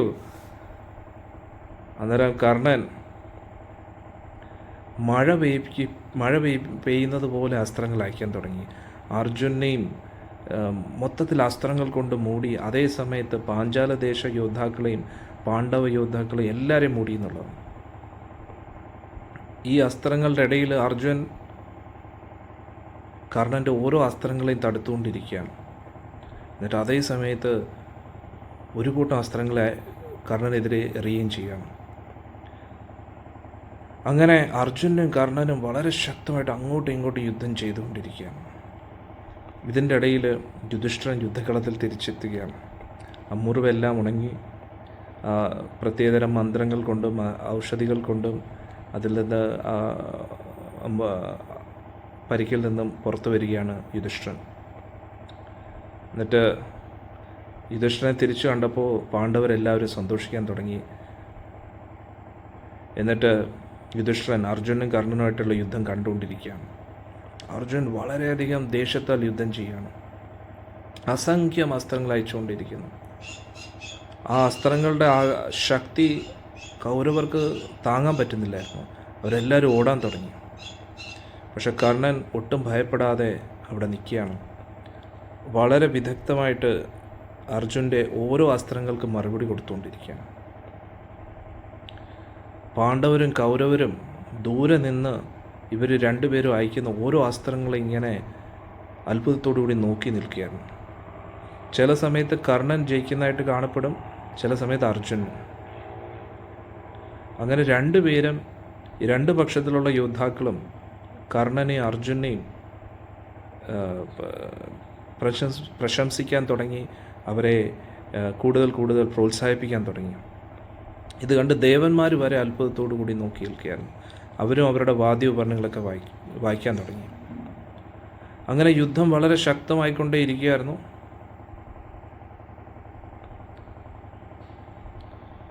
ഭൂമി ഏകദേശം താഴുന്ന അവസ്ഥയായി. അത്രയ്ക്ക് അസ്ത്രങ്ങൾ അയച്ചുകൊണ്ടിരിക്കുകയാണ്.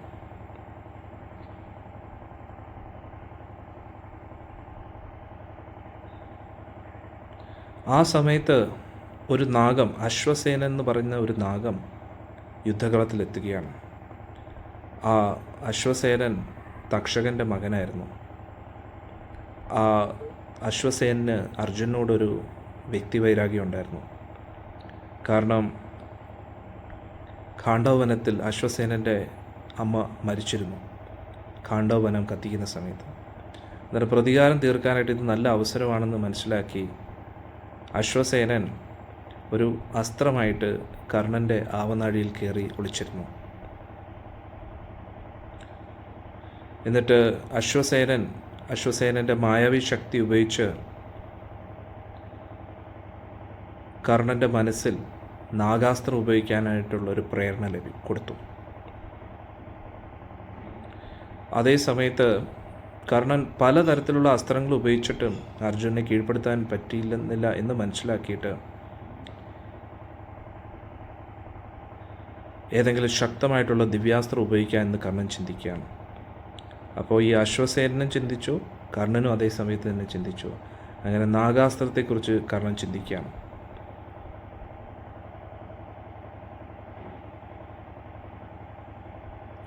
അതുകൊണ്ട് കർണൻ വിചാരിച്ചു അർജുൻ്റെ ശ്രദ്ധ ഒന്ന് മാറ്റണം. അതുകൊണ്ട് അർജുൻ്റെ ആ ഗാണ്ഡീവത്തിൻ്റെ ആ ഞാണ് പൊട്ടിച്ചിട്ട് അതേ സമയത്ത് ഒരു കൂട്ടം അസ്ത്രങ്ങൾ വായിക്കുമ്പോൾ അതിൽ നിന്ന് പുറത്തു വരാൻ അർജുന് കുറച്ച് സമയമെടുക്കും. അതേ സമയത്ത് നാഗാസ്ത്രം അയക്കാം എന്ന് കർണൻ ചിന്തിക്കുകയാണ്. ആ ഒരു പദ്ധതി പ്രകാരം കർണൻ അതിവേഗതയിൽ അർജുനെതിരെ കുറേ അസ്ത്രങ്ങൾ അയക്കുകയാണ്. അതിൽ അർജുൻ കുറേ നേരം സ്തംഭിച്ചു പോവുകയാണ്. ആ വില്ലിൻ്റെ ഞാണ് പൊട്ടി. എന്നിട്ട് ആ സമയം കൊണ്ട് നാഗാസ്ത്രത്തെ ആവാഹിക്കാൻ ശ്രമിക്കുകയാണ്.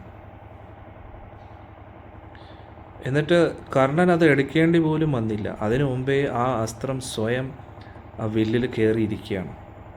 എന്നിട്ട് അർജുൻ്റെ കഴുത്ത് നോക്കി ഉന്നം പിടിക്കുകയാണ്. എന്നിട്ട് അസ്ത്രത്തെ, വില്ലിനെ മാക്സിമം പുറമോട്ട് വലിക്കുകയാണ്. അർജുൻ അശ്വസേനൻ്റെ ആ മായാവി ശക്തിയാൽ അസ്ത്രത്തിൽ കയറിയതായിട്ട് കണ്ടില്ല. എന്നിട്ട് അർജുൻ വില്ലിൻ്റെ ഞാണ് കെട്ടുന്നതിന് മുമ്പേ ഞാണ് കെട്ടിക്കൊണ്ടിരിക്കുകയായിരുന്നു.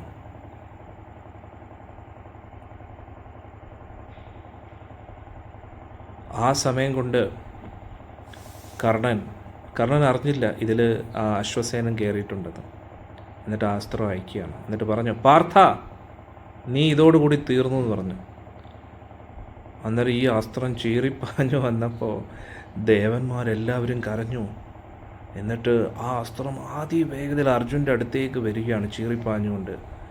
എന്നിട്ട് ഭൂമിയെ രണ്ടായിട്ട് പിളർക്കുന്നത് പോലെ അത് വരികയാണ്. അപ്പോഴേക്കും ഭഗവാൻ അസ്ത്രത്തെ കണ്ടു. അന്നേരം ഭഗവാൻ മുന്നോട്ട് കുനിഞ്ഞിട്ട് കാല് വെച്ച് രഥത്തിൽ ഒറ്റ ചവിട്ട്.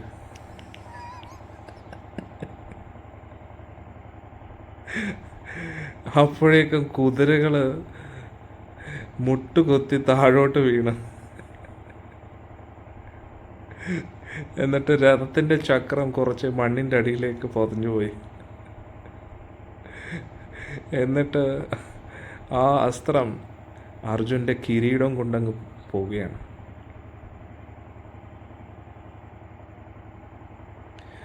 അർജുൻ്റെ കിരീടം തെറിച്ചു പോവുകയാണ്. എന്നിട്ട് ആ കിരീടത്തിൽ നിന്നും പുകയും തീയും ആളിക്കത്താൻ തുടങ്ങി. അത് അശ്വസേനൻ്റെ ശക്തി കൊണ്ട് അർജുൻ്റെ കിരീടം ചാമ്പലായി പോവുകയാണ്.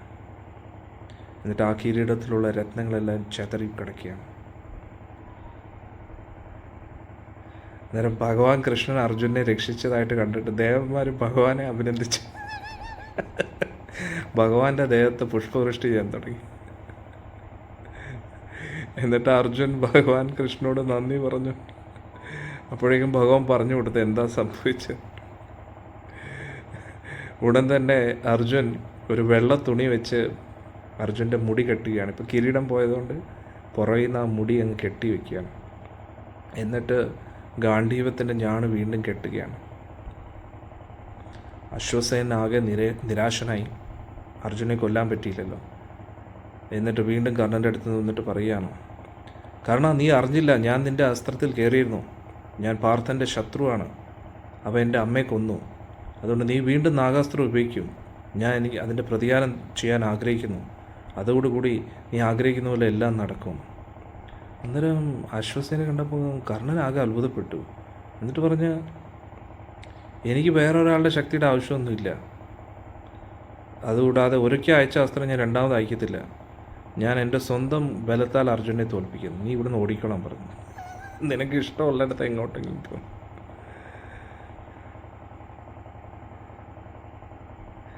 ആ സമയത്ത് അശ്വസേനൻ എന്നിട്ടും വിട്ടില്ലെന്നുള്ളതാണ്.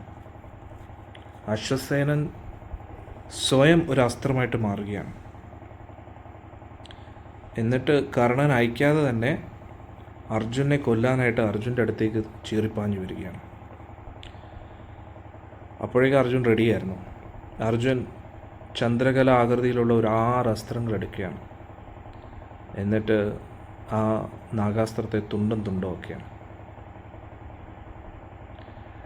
ഈ സമയം കൊണ്ട് ഭഗവാൻ കൃഷ്ണൻ സ്വയം രഥത്തിൽ നിന്ന് താഴെ ഇറങ്ങി കൈകൊണ്ട് അർജുൻ്റെ രഥത്തെ പൊക്കിയെടുക്കുകയാണ്.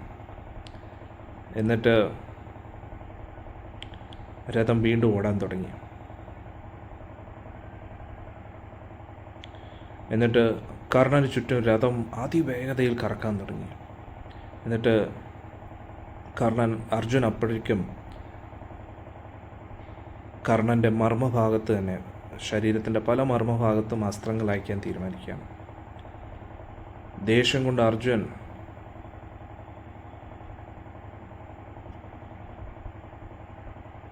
ഭഗവാൻ രഥം ഓടിക്കുന്നതിൻ്റെ ആ സമയം കൊണ്ട് ഒരുപാട് അസ്ത്രങ്ങൾ കർണൻ്റെ ശരീരത്തിലെ മർമ്മഭാഗത്ത് എറിയുകയാണ്. കർണൻ്റെ കവചം തകർന്ന് തുണ്ടമാകുകയാണ്. അർജുൻ കർണൻ്റെ കിരീടത്തെ തകർക്കുകയാണ്. എന്നിട്ട് തലയിൽ നല്ല ആഴത്തിൽ മുറിവേൽക്കുകയാണ്. എന്നിട്ട് ദേഹം മുഴുവൻ രക്തം ഇങ്ങനെ ഒഴുകാൻ തുടങ്ങി.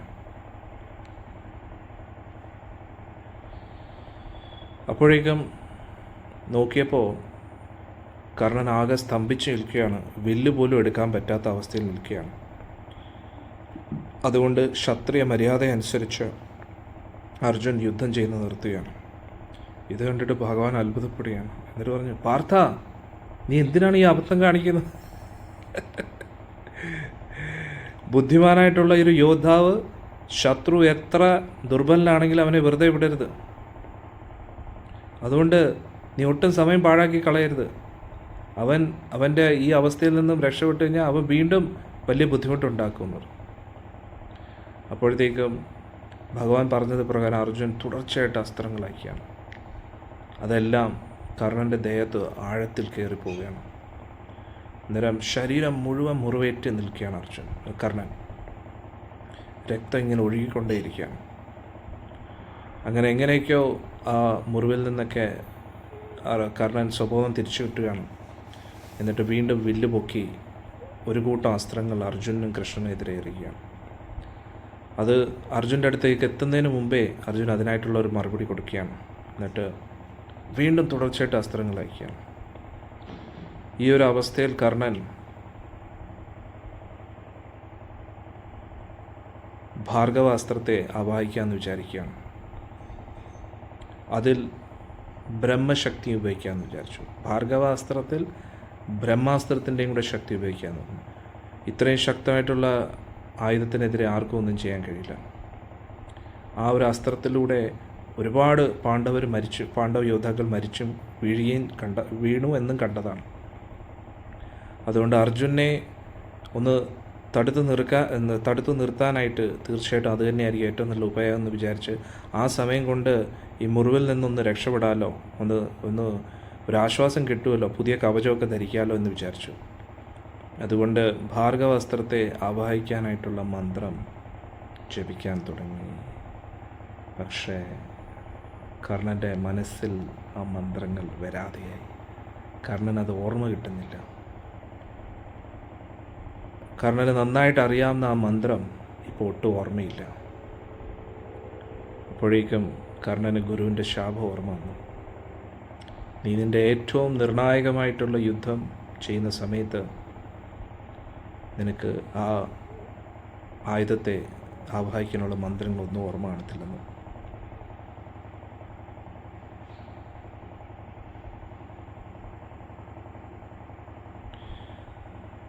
ഭാർഗവാസ്ത്രത്തെ ആവാഹിക്കാൻ പറ്റാതായപ്പോൾ കർണൻ അർജുൻ്റെ അസ്ത്രങ്ങളെ തടുക്കാനായിട്ട് സാധാരണ അസ്ത്രങ്ങൾ ഉപയോഗിക്കാൻ തുടങ്ങി. 100 കണക്കിന് അസ്ത്രങ്ങൾ അയച്ചു. അപ്പോഴേക്കും നോക്കിയപ്പോൾ ഒരു കറുത്ത രൂപം കർണൻ്റെ രഥത്തിൻ്റെ അടുത്ത് നിൽക്കുന്നതായിട്ട് കണ്ടു. കർണൻ നോക്കിയപ്പോൾ അത് കാലനാണെന്ന് മനസ്സിലായി. എന്നിട്ട് കാലൻ പറയുകയാണ്, ഭൂമി നിൻ്റെ രഥത്തിൻ്റെ ചക്രം മെഴുകാൻ പോവുകയാണ്. അപ്പോഴേക്കും കർണൻ നോക്കിയപ്പോൾ കർണൻ്റെ രഥത്തിൻ്റെ ചക്രം ഭൂമിയിലേക്ക് താഴുന്നതായിട്ട് കണ്ടു. ശല്യൻ പല രീതിയിലും ശ്രമിച്ചു രഥത്തെ പുറത്തെടുക്കാനായിട്ട്, പക്ഷേ പറ്റിയില്ല. കർണൻ വിചാരിച്ചു,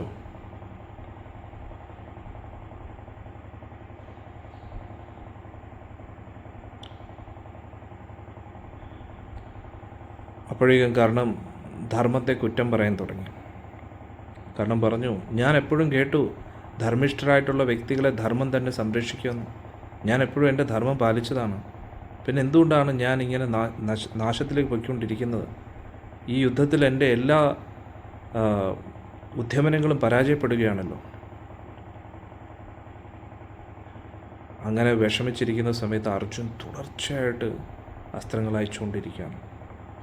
കർണൻ വീണ്ടും വീണ്ടും ധർമ്മത്തെയും ന്യായത്തെയും കുറ്റപ്പെടുത്തിക്കൊണ്ടിരിക്കുകയാണ്. കർണൻ വിട്ടുകൊടുക്കാതെ അസ്ത്രങ്ങൾ അയച്ചുകൊണ്ടിരിക്കുകയാണ്. അർജുൻ്റെ അസ്ത്രങ്ങളെല്ലാം നല്ല ആഴത്തിൽ കർണനെ മുറിവേൽപ്പിച്ചുകൊണ്ടിരിക്കുകയാണ്.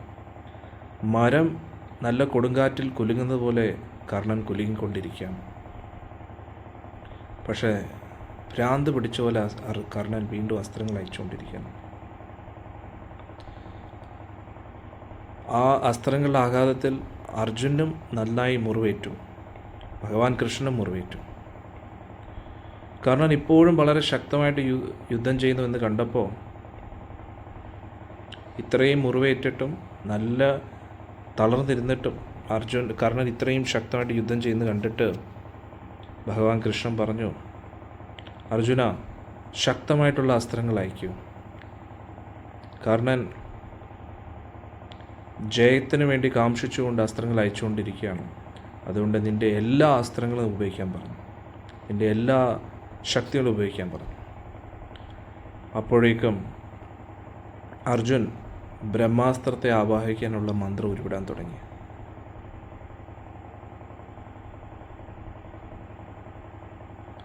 അപ്പോഴേക്കും കർണൻ ഒരു അസ്ത്രം അയച്ച് അർജുൻ്റെ ഗാണ്ഡീവത്തിൻ്റെ ഞാണ് പൊട്ടിക്കുകയാണ്.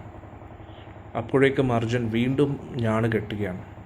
പക്ഷെ കർണൻ വീണ്ടും അതിനെ പൊട്ടിക്കുകയാണ്. അർജുൻ വീണ്ടും അത് കെട്ടി, വീണ്ടും കർണൻ പൊട്ടിച്ച്. ഇങ്ങനെ 12 പ്രാവശ്യം കർണൻ അർജുൻ്റെ ഗാണ്ഡീവത്തിൻ്റെ ഞാണ് പൊട്ടിച്ചെന്നുള്ളതാണ്. അങ്ങനെ അതിവേഗതയിൽ 2 പേർ, ഒരാൾ ഞാണ് പൊട്ടിക്കുന്നു, വീണ്ടും കെട്ടുന്നു, വീണ്ടും. അർജുൻ്റെ ഈ വേഗത കണ്ടിട്ട് കർണൻ അത്ഭുതപ്പെട്ടു.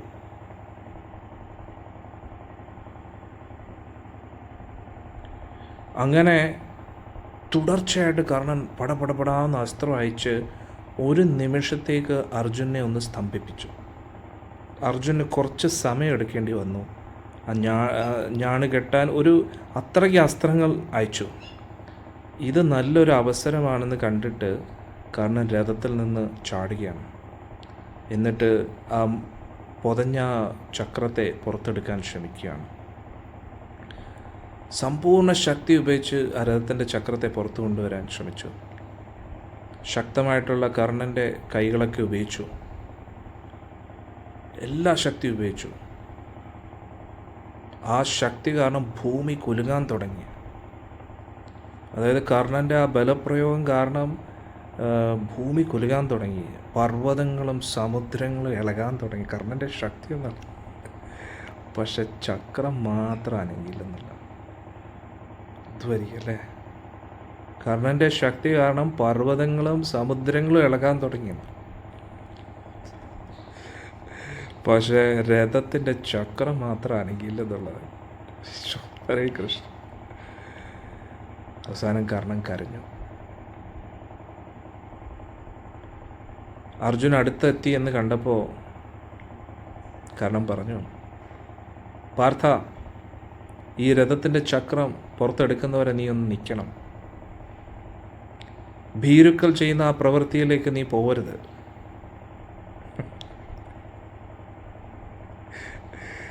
ധീരരായിട്ടുള്ള യോദ്ധാക്കൾ, പുണ്യാത്മാക്കളായിട്ടുള്ള യോദ്ധാക്കൾ ഒരിക്കലും നിരായുധനായിട്ടിരിക്കുന്ന യോദ്ധാവിനെ കൊല്ലാൻ ശ്രമിക്കാറില്ല. നീ ഒരു വീരയോദ്ധാവാണ്, പുണ്യാത്മാവാണ്. എനിക്ക് കുറച്ച് സമയം വേണം. ഞാൻ നിസ്സഹായനായിട്ട് നിൽക്കുകയാണ്. ഞാൻ നിമിഷങ്ങൾക്കകം യുദ്ധം ചെയ്യാനായിട്ട് വരും.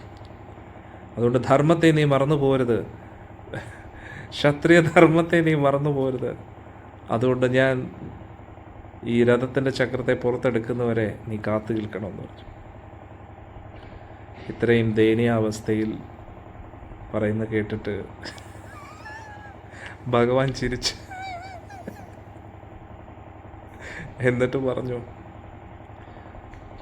കർണ, നീ ഇപ്പോഴും ധർമ്മം ഓർക്കുന്നുണ്ടല്ലേ? ഇത് വലിയൊരു അത്ഭുതമാണല്ലോ കർണ. പൊതുവെ ഒരു വ്യക്തി ആപത്തിലാകുമ്പോൾ അവരെപ്പോഴും വിധിയെ കുറ്റം പറയും. അവർ ചെയ്ത ദുഷ്പ്രവർത്തികളെ അവർ ഒരിക്കലും ഓർക്കാറില്ല. ദ്രൗപദിയെ സഭയിൽ വേദനിപ്പിച്ച് ദുഃഖിപ്പിച്ച് വലിച്ചഴച്ചു കൊണ്ടുവരുന്ന സമയത്ത് എവിടെയായിരുന്നു നിന്റെ ധർമ്മം? ഹരേ കൃഷ്ണ. യുധിഷ്ഠിരൻ്റെ രാജ്യമെല്ലാം ചതിവിലൂടെ തട്ടിയെടുത്തപ്പോൾ നിന്റെ ധർമ്മം എവിടെ പോയി കർണ? 12 വർഷം വനവാസവും കഴിഞ്ഞ് 1 വർഷം അജ്ഞാതവാസവും കഴിഞ്ഞ് അവരവരുടെ രാജ്യം തിരിച്ചു ചോദിച്ചപ്പോൾ, അത് തിരിച്ചു കൊടുക്കാതിരുന്നപ്പോൾ നീ എപ്പോഴെങ്കിലും ദുര്യോധനോട് പറഞ്ഞോ അവരുടെ രാജ്യം അവർക്ക് തിരിച്ചു കൊടുക്കണോ? നിന്റെ ഇതേ ധർമ്മമല്ലേ വാരണാവതത്തിൽ വെച്ച് ഇവരെ ചുട്ടുകൊല്ലാൻ ശ്രമിച്ചത്? എന്നിട്ട് നീ അല്ലേ പതിവ്രതയായിട്ടുള്ള ദ്രൗപദിയെ വേറൊരു ഭർത്താവിനെ സ്വീകരിക്കാൻ പറഞ്ഞത്? നീ അല്ലേ ദുശാസനോട് ദ്രൗപദിയുടെ വസ്ത്രത്തെ അഴിക്കാൻ പറഞ്ഞത്? നീ അല്ലേ, നീയും 6 യോദ്ധാക്കളും കൂടെ ചേർന്നിട്ടല്ലേ അഭിമന്യുവിനെ ചുറ്റി വളഞ്ഞ് ഒരു ദയയില്ലാതെ കൊന്നത് ചതിവിലൂടെ? അപ്പോഴൊക്കെ ധർമ്മം എവിടെ പോയി? ഇതെല്ലാം കേട്ടപ്പോൾ കർണൻ്റെ തല താഴ്ന്നു. കർണൻ്റെ തല താണു. ഒന്നും മറുപടി പറയാൻ പറ്റുന്നില്ല കർണന്. പക്ഷേ കർണൻ വീണ്ടും ചക്രത്തെ ഇങ്ങനെ പൊക്കാൻ വേണ്ടി ശ്രമിച്ചുകൊണ്ടിരിക്കുകയാണ്. എന്നിട്ട് ഭഗവാൻ പറഞ്ഞു, ആ സമയത്ത് നീ ചെയ്തതെല്ലാം ധർമ്മമായിരുന്നു എങ്കിൽ ഇപ്പോൾ നീ ധർമ്മത്തെക്കുറിച്ച് പറയേണ്ട ആവശ്യമില്ല. നീ ഇന്ന് പുണ്യപ്രവൃത്തി ചെയ്യാൻ ആഗ്രഹിക്കുന്നു, പക്ഷേ ഇന്ന് നീ നിൻ്റെ പ്രാണനും കൊണ്ട് രക്ഷപ്പെടത്തില്ല. നിന്നെ കൊല്ലുന്നതിലൂടെയും ബാക്കിയുള്ള കൗരവരെ കൊല്ലുന്നതിലൂടെയും പാണ്ഡവർ അവരുടെ രാജ്യത്തെ തിരിച്ചു പിടിക്കുന്നതായിരിക്കും. ഇത് കേട്ടിട്ട് കർണനൊന്നും മറുപടി പറയാൻ തോന്നിയില്ല. ദേഷ്യം കൊണ്ട് വിറച്ചു കർണൻ. ആ ചക്രത്തെ വീണ്ടും വീണ്ടും പൊക്കാനായിട്ട് ഇങ്ങനെ ശ്രമിച്ചുകൊണ്ടിരിക്കുകയാണ്. വേർപ്പ് ഇങ്ങനെ ഒലിച്ചു വരികയായിരുന്നു കർണൻ്റെ ദേഹത്തു നിന്ന്. കൃഷ്ണൻ രഥത്തെ കുറച്ച് അകലെ മാറ്റിയിട്ട് പറഞ്ഞു, അർജുന, ദിവ്യാസ്ത്രം ഉപയോഗിച്ച് കർണനെ ഇപ്പം തന്നെ കൊല്ലണം.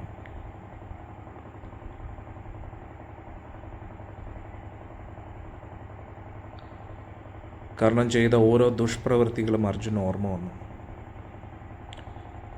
അർജുൻ്റെ ഓരോ രോമകൂപ്പവും വിറയ്ക്കാൻ തുടങ്ങി. ഓരോ രോമകൂപ്പത്തിൽ നിന്നും ചൂട് അനുഭവപ്പെട്ടു അർജുൻ. അവസാനം ഗാണ്ഡീവം എടുത്ത് അഗ്നേയാസ്ത്രത്തെ ആവാഹിച്ചു. രഥത്തിൻ്റെ ചക്രം ഒട്ടും പൊക്കാൻ പറ്റുന്നില്ലായിരുന്നു.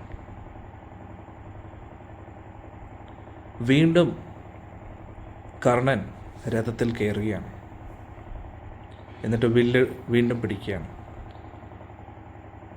എന്നിട്ട് അർജുൻ്റെ അസ്ത്രത്തെ വരുണാസ്ത്രം കൊണ്ട് തടയുകയാണ്.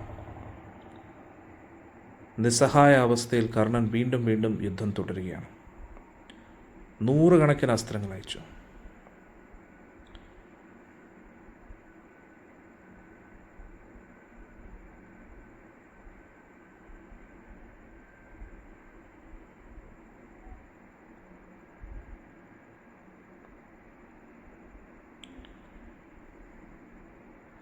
അപ്പോഴേക്കും കർണൻ വലിയൊരു അസ്ത്രം എടുത്തു എന്നുള്ളതാണ്. ഒരു പ്രത്യേകതര അസ്ത്രം. അതിൽ ചില മന്ത്രങ്ങൾ ഉരുവിട്ടുകൊണ്ട് ആ മന്ത്രം കാരണം എല്ലാ ദിശകളും ഒരു പ്രത്യേകതരം പ്രകാശം പരക്കാൻ തുടങ്ങി. വലിയൊരു കൊടുങ്കാറ്റ് വീശാൻ തുടങ്ങി.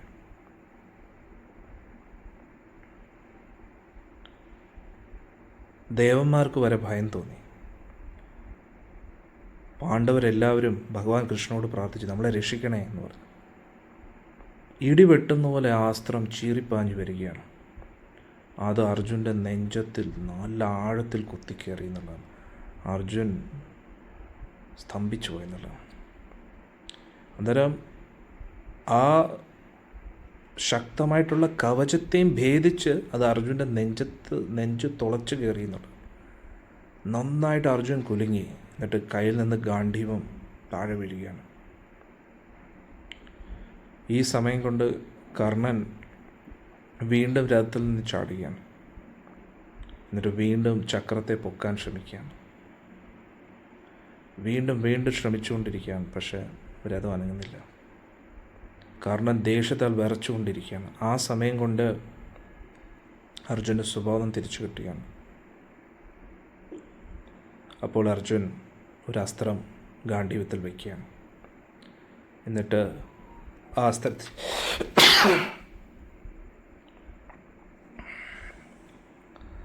അസ്ത്രത്തിൽ ഇന്ദ്രൻ്റെ വജ്രായുധത്തെ ആവാഹിക്കുകയാണ്.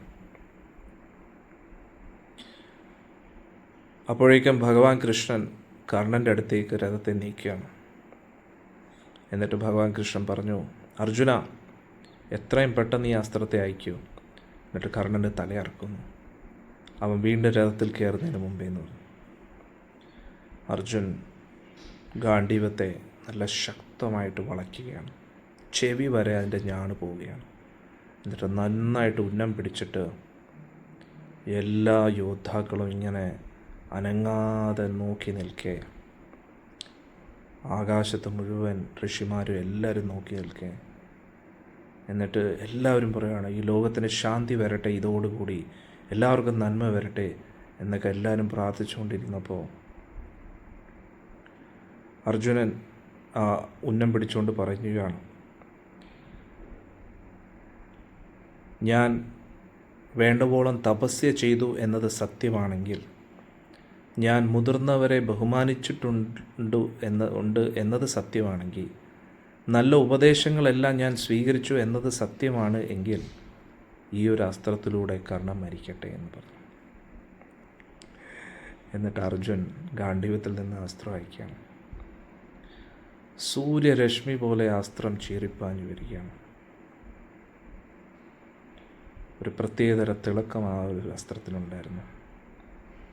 അത് കർണൻ്റെ അടുത്തേക്ക് ചീറിപ്പാഞ്ഞു വരികയാണ്.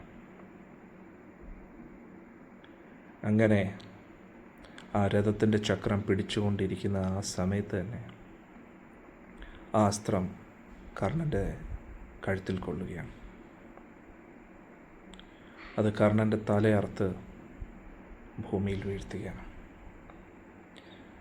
എല്ലാവരും നോക്കി നിൽക്കെ ആ സുന്ദരമായിട്ടുള്ള തല എല്ലാവരും കണ്ടുകൊണ്ടിരിക്കുകയാണ്. കർണൻ്റെ അതിസുന്ദരമായിട്ടുള്ള മുഖം ഉള്ള ആ തല ഭൂമിയിൽ വീഴുകയാണ്. രക്തത്തിൽ കുളിച്ചു കിടക്കുന്ന ആ തല.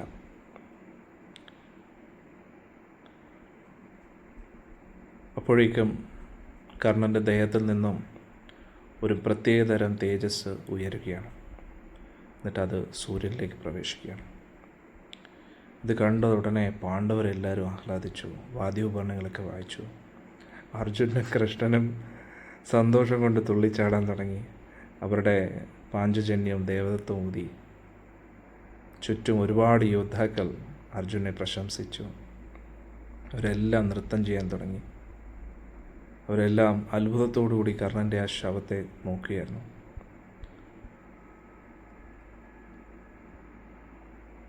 ശല്യൻ കർണൻ്റെ രഥത്തിൽ നിന്നും മെല്ലെ ഇറങ്ങുകയാണ്. എന്നിട്ട് യുദ്ധകളത്തിൽ നിന്ന് പോവുകയാണ്. ഈ ഒരു കാഴ്ച കണ്ടിട്ട് കൗരവരെല്ലാവരും ദുഃഖത്തിലാണ്ട് പോവുകയാണ്. അവരുടെ എല്ലാ പ്രതീക്ഷകളും തകർന്നു. എല്ലാവരും ഓടി. തുടർച്ചയായിട്ട് അവർ അർജുൻ്റെ അതിതേജസ്വിയായിട്ട് നിൽക്കുന്ന ധ്വജസ്തംഭത്തിൽ നോക്കി നിൽക്കുകയാണ്. ദുര്യോധൻ ഒരുപാട് ദുഃഖത്തിലാണ്ട് പോവുകയാണ്. കണ്ണിൽ നിന്ന് ധാരധാരയായിട്ട് കണ്ണീരൊഴുകിയാണ്. എന്ത് ചെയ്യണമെന്നറിയാൻ പറ്റാത്ത അവസ്ഥയായി. ദുര്യോധനും ബാക്കിയുള്ള കൗരവ യോദ്ധാക്കളും കർണനെ ചുറ്റി നിൽക്കുകയാണ്. പാണ്ഡവരും അവിടെ നിന്ന് ആ അവസാനമായിട്ടുള്ള ഒരു ബഹുമാനം കൊടുക്കുകയാണ്. ഭീമൻ അതിശക്തമായിട്ട് അലറുകയാണ്. കൈയൊക്കെ അടിച്ച് നൃത്തം ചെയ്യുകയാണ്. തുള്ളിച്ചാടിക്കൊണ്ടിരിക്കുകയാണ്. ആകാശത്ത് തന്നെ കറങ്ങുകയായിരുന്നു. അട്ടഹസിച്ചുകൊണ്ടിരിക്കുകയാണ്. പാണ്ഡവരെല്ലാം തമ്മി കെട്ടിപ്പിടിച്ചു കരയാൻ തുടങ്ങി. യുദ്ധം എന്തായാലും ഇനി തീർന്നു. ദുര്യോധൻ്റെ ഏറ്റവും വലിയ പ്രതീക്ഷ തകർന്നിരിക്കുകയാണ്. ഹരേ കൃഷ്ണ. അങ്ങനെ കർണൻ മരിക്കുകയാണ്. അതാണ് നമ്മൾ ഇന്നത്തെ ഈ മഹാഭാരതത്തിൽ പഠിച്ചത്. ഹരേ കൃഷ്ണ. ഒരു വലിയൊരു യുദ്ധമായിരുന്നു അല്ലേ? എല്ലാവർക്കും ഇഷ്ടപ്പെട്ടു എന്ന് വിചാരിക്കുന്നു. ഇനി അടുത്ത വീഡിയോയിൽ നമുക്ക് ഇതിന് ശേഷം മഹാഭാരതത്തിൽ എന്താ നടന്നതെന്ന് നമുക്ക് നോക്കാം. ഇന്ന് വന്ന എല്ലാവർക്കും ഭഗവാന്റെ അനുഗ്രഹം ലഭിക്കട്ടെ എന്ന് പ്രാർത്ഥിക്കുന്നു. അന്നേരം നമുക്ക് പല പ്രാവശ്യവും മഹാഭാരതത്തിൽ ഈ ഒരു രംഗം കാണുമ്പോൾ നമുക്കൊരുപാട് വിഷമം തോന്നാറുണ്ട്. എല്ലാവർക്കും അല്ല, ചില വ്യക്തികൾക്ക് അവർക്ക് തോന്നും കർണനോട് എന്തിനാണ് ഇത്ര അനീതി അധർമ്മമൊക്കെ ചെയ്തത്. പക്ഷെ അതിൻ്റെ ഉത്തരം ഭഗവാൻ തന്നെ പറഞ്ഞു. കർണൻ അത്രയ്ക്ക് അധർമ്മിയായിരുന്നു അല്ലേ? അന്നേരം ഭഗവാന് വേണമെങ്കിൽ നേരെ ചൊവ്വേ കർണനെ കൊല്ലാം. പക്ഷേ അധർമ്മിയെ അധർമ്മത്തിലൂടെ തന്നെ കൊല്ലുക എന്നത് ഭഗവാന്റെ തീരുമാനമാണ് അല്ലേ? ദ്രൗപദി ദേവി അപമാനിച്ചപ്പോൾ കർണൻ്റെ ധർമ്മമൊക്കെ എവിടെ പോയി? അഭിമന്യുവിനെ കൊല്ലുന്ന സമയത്തും കർണൻ്റെ ധർമ്മമൊക്കെ എവിടെ പോയി അല്ലേ?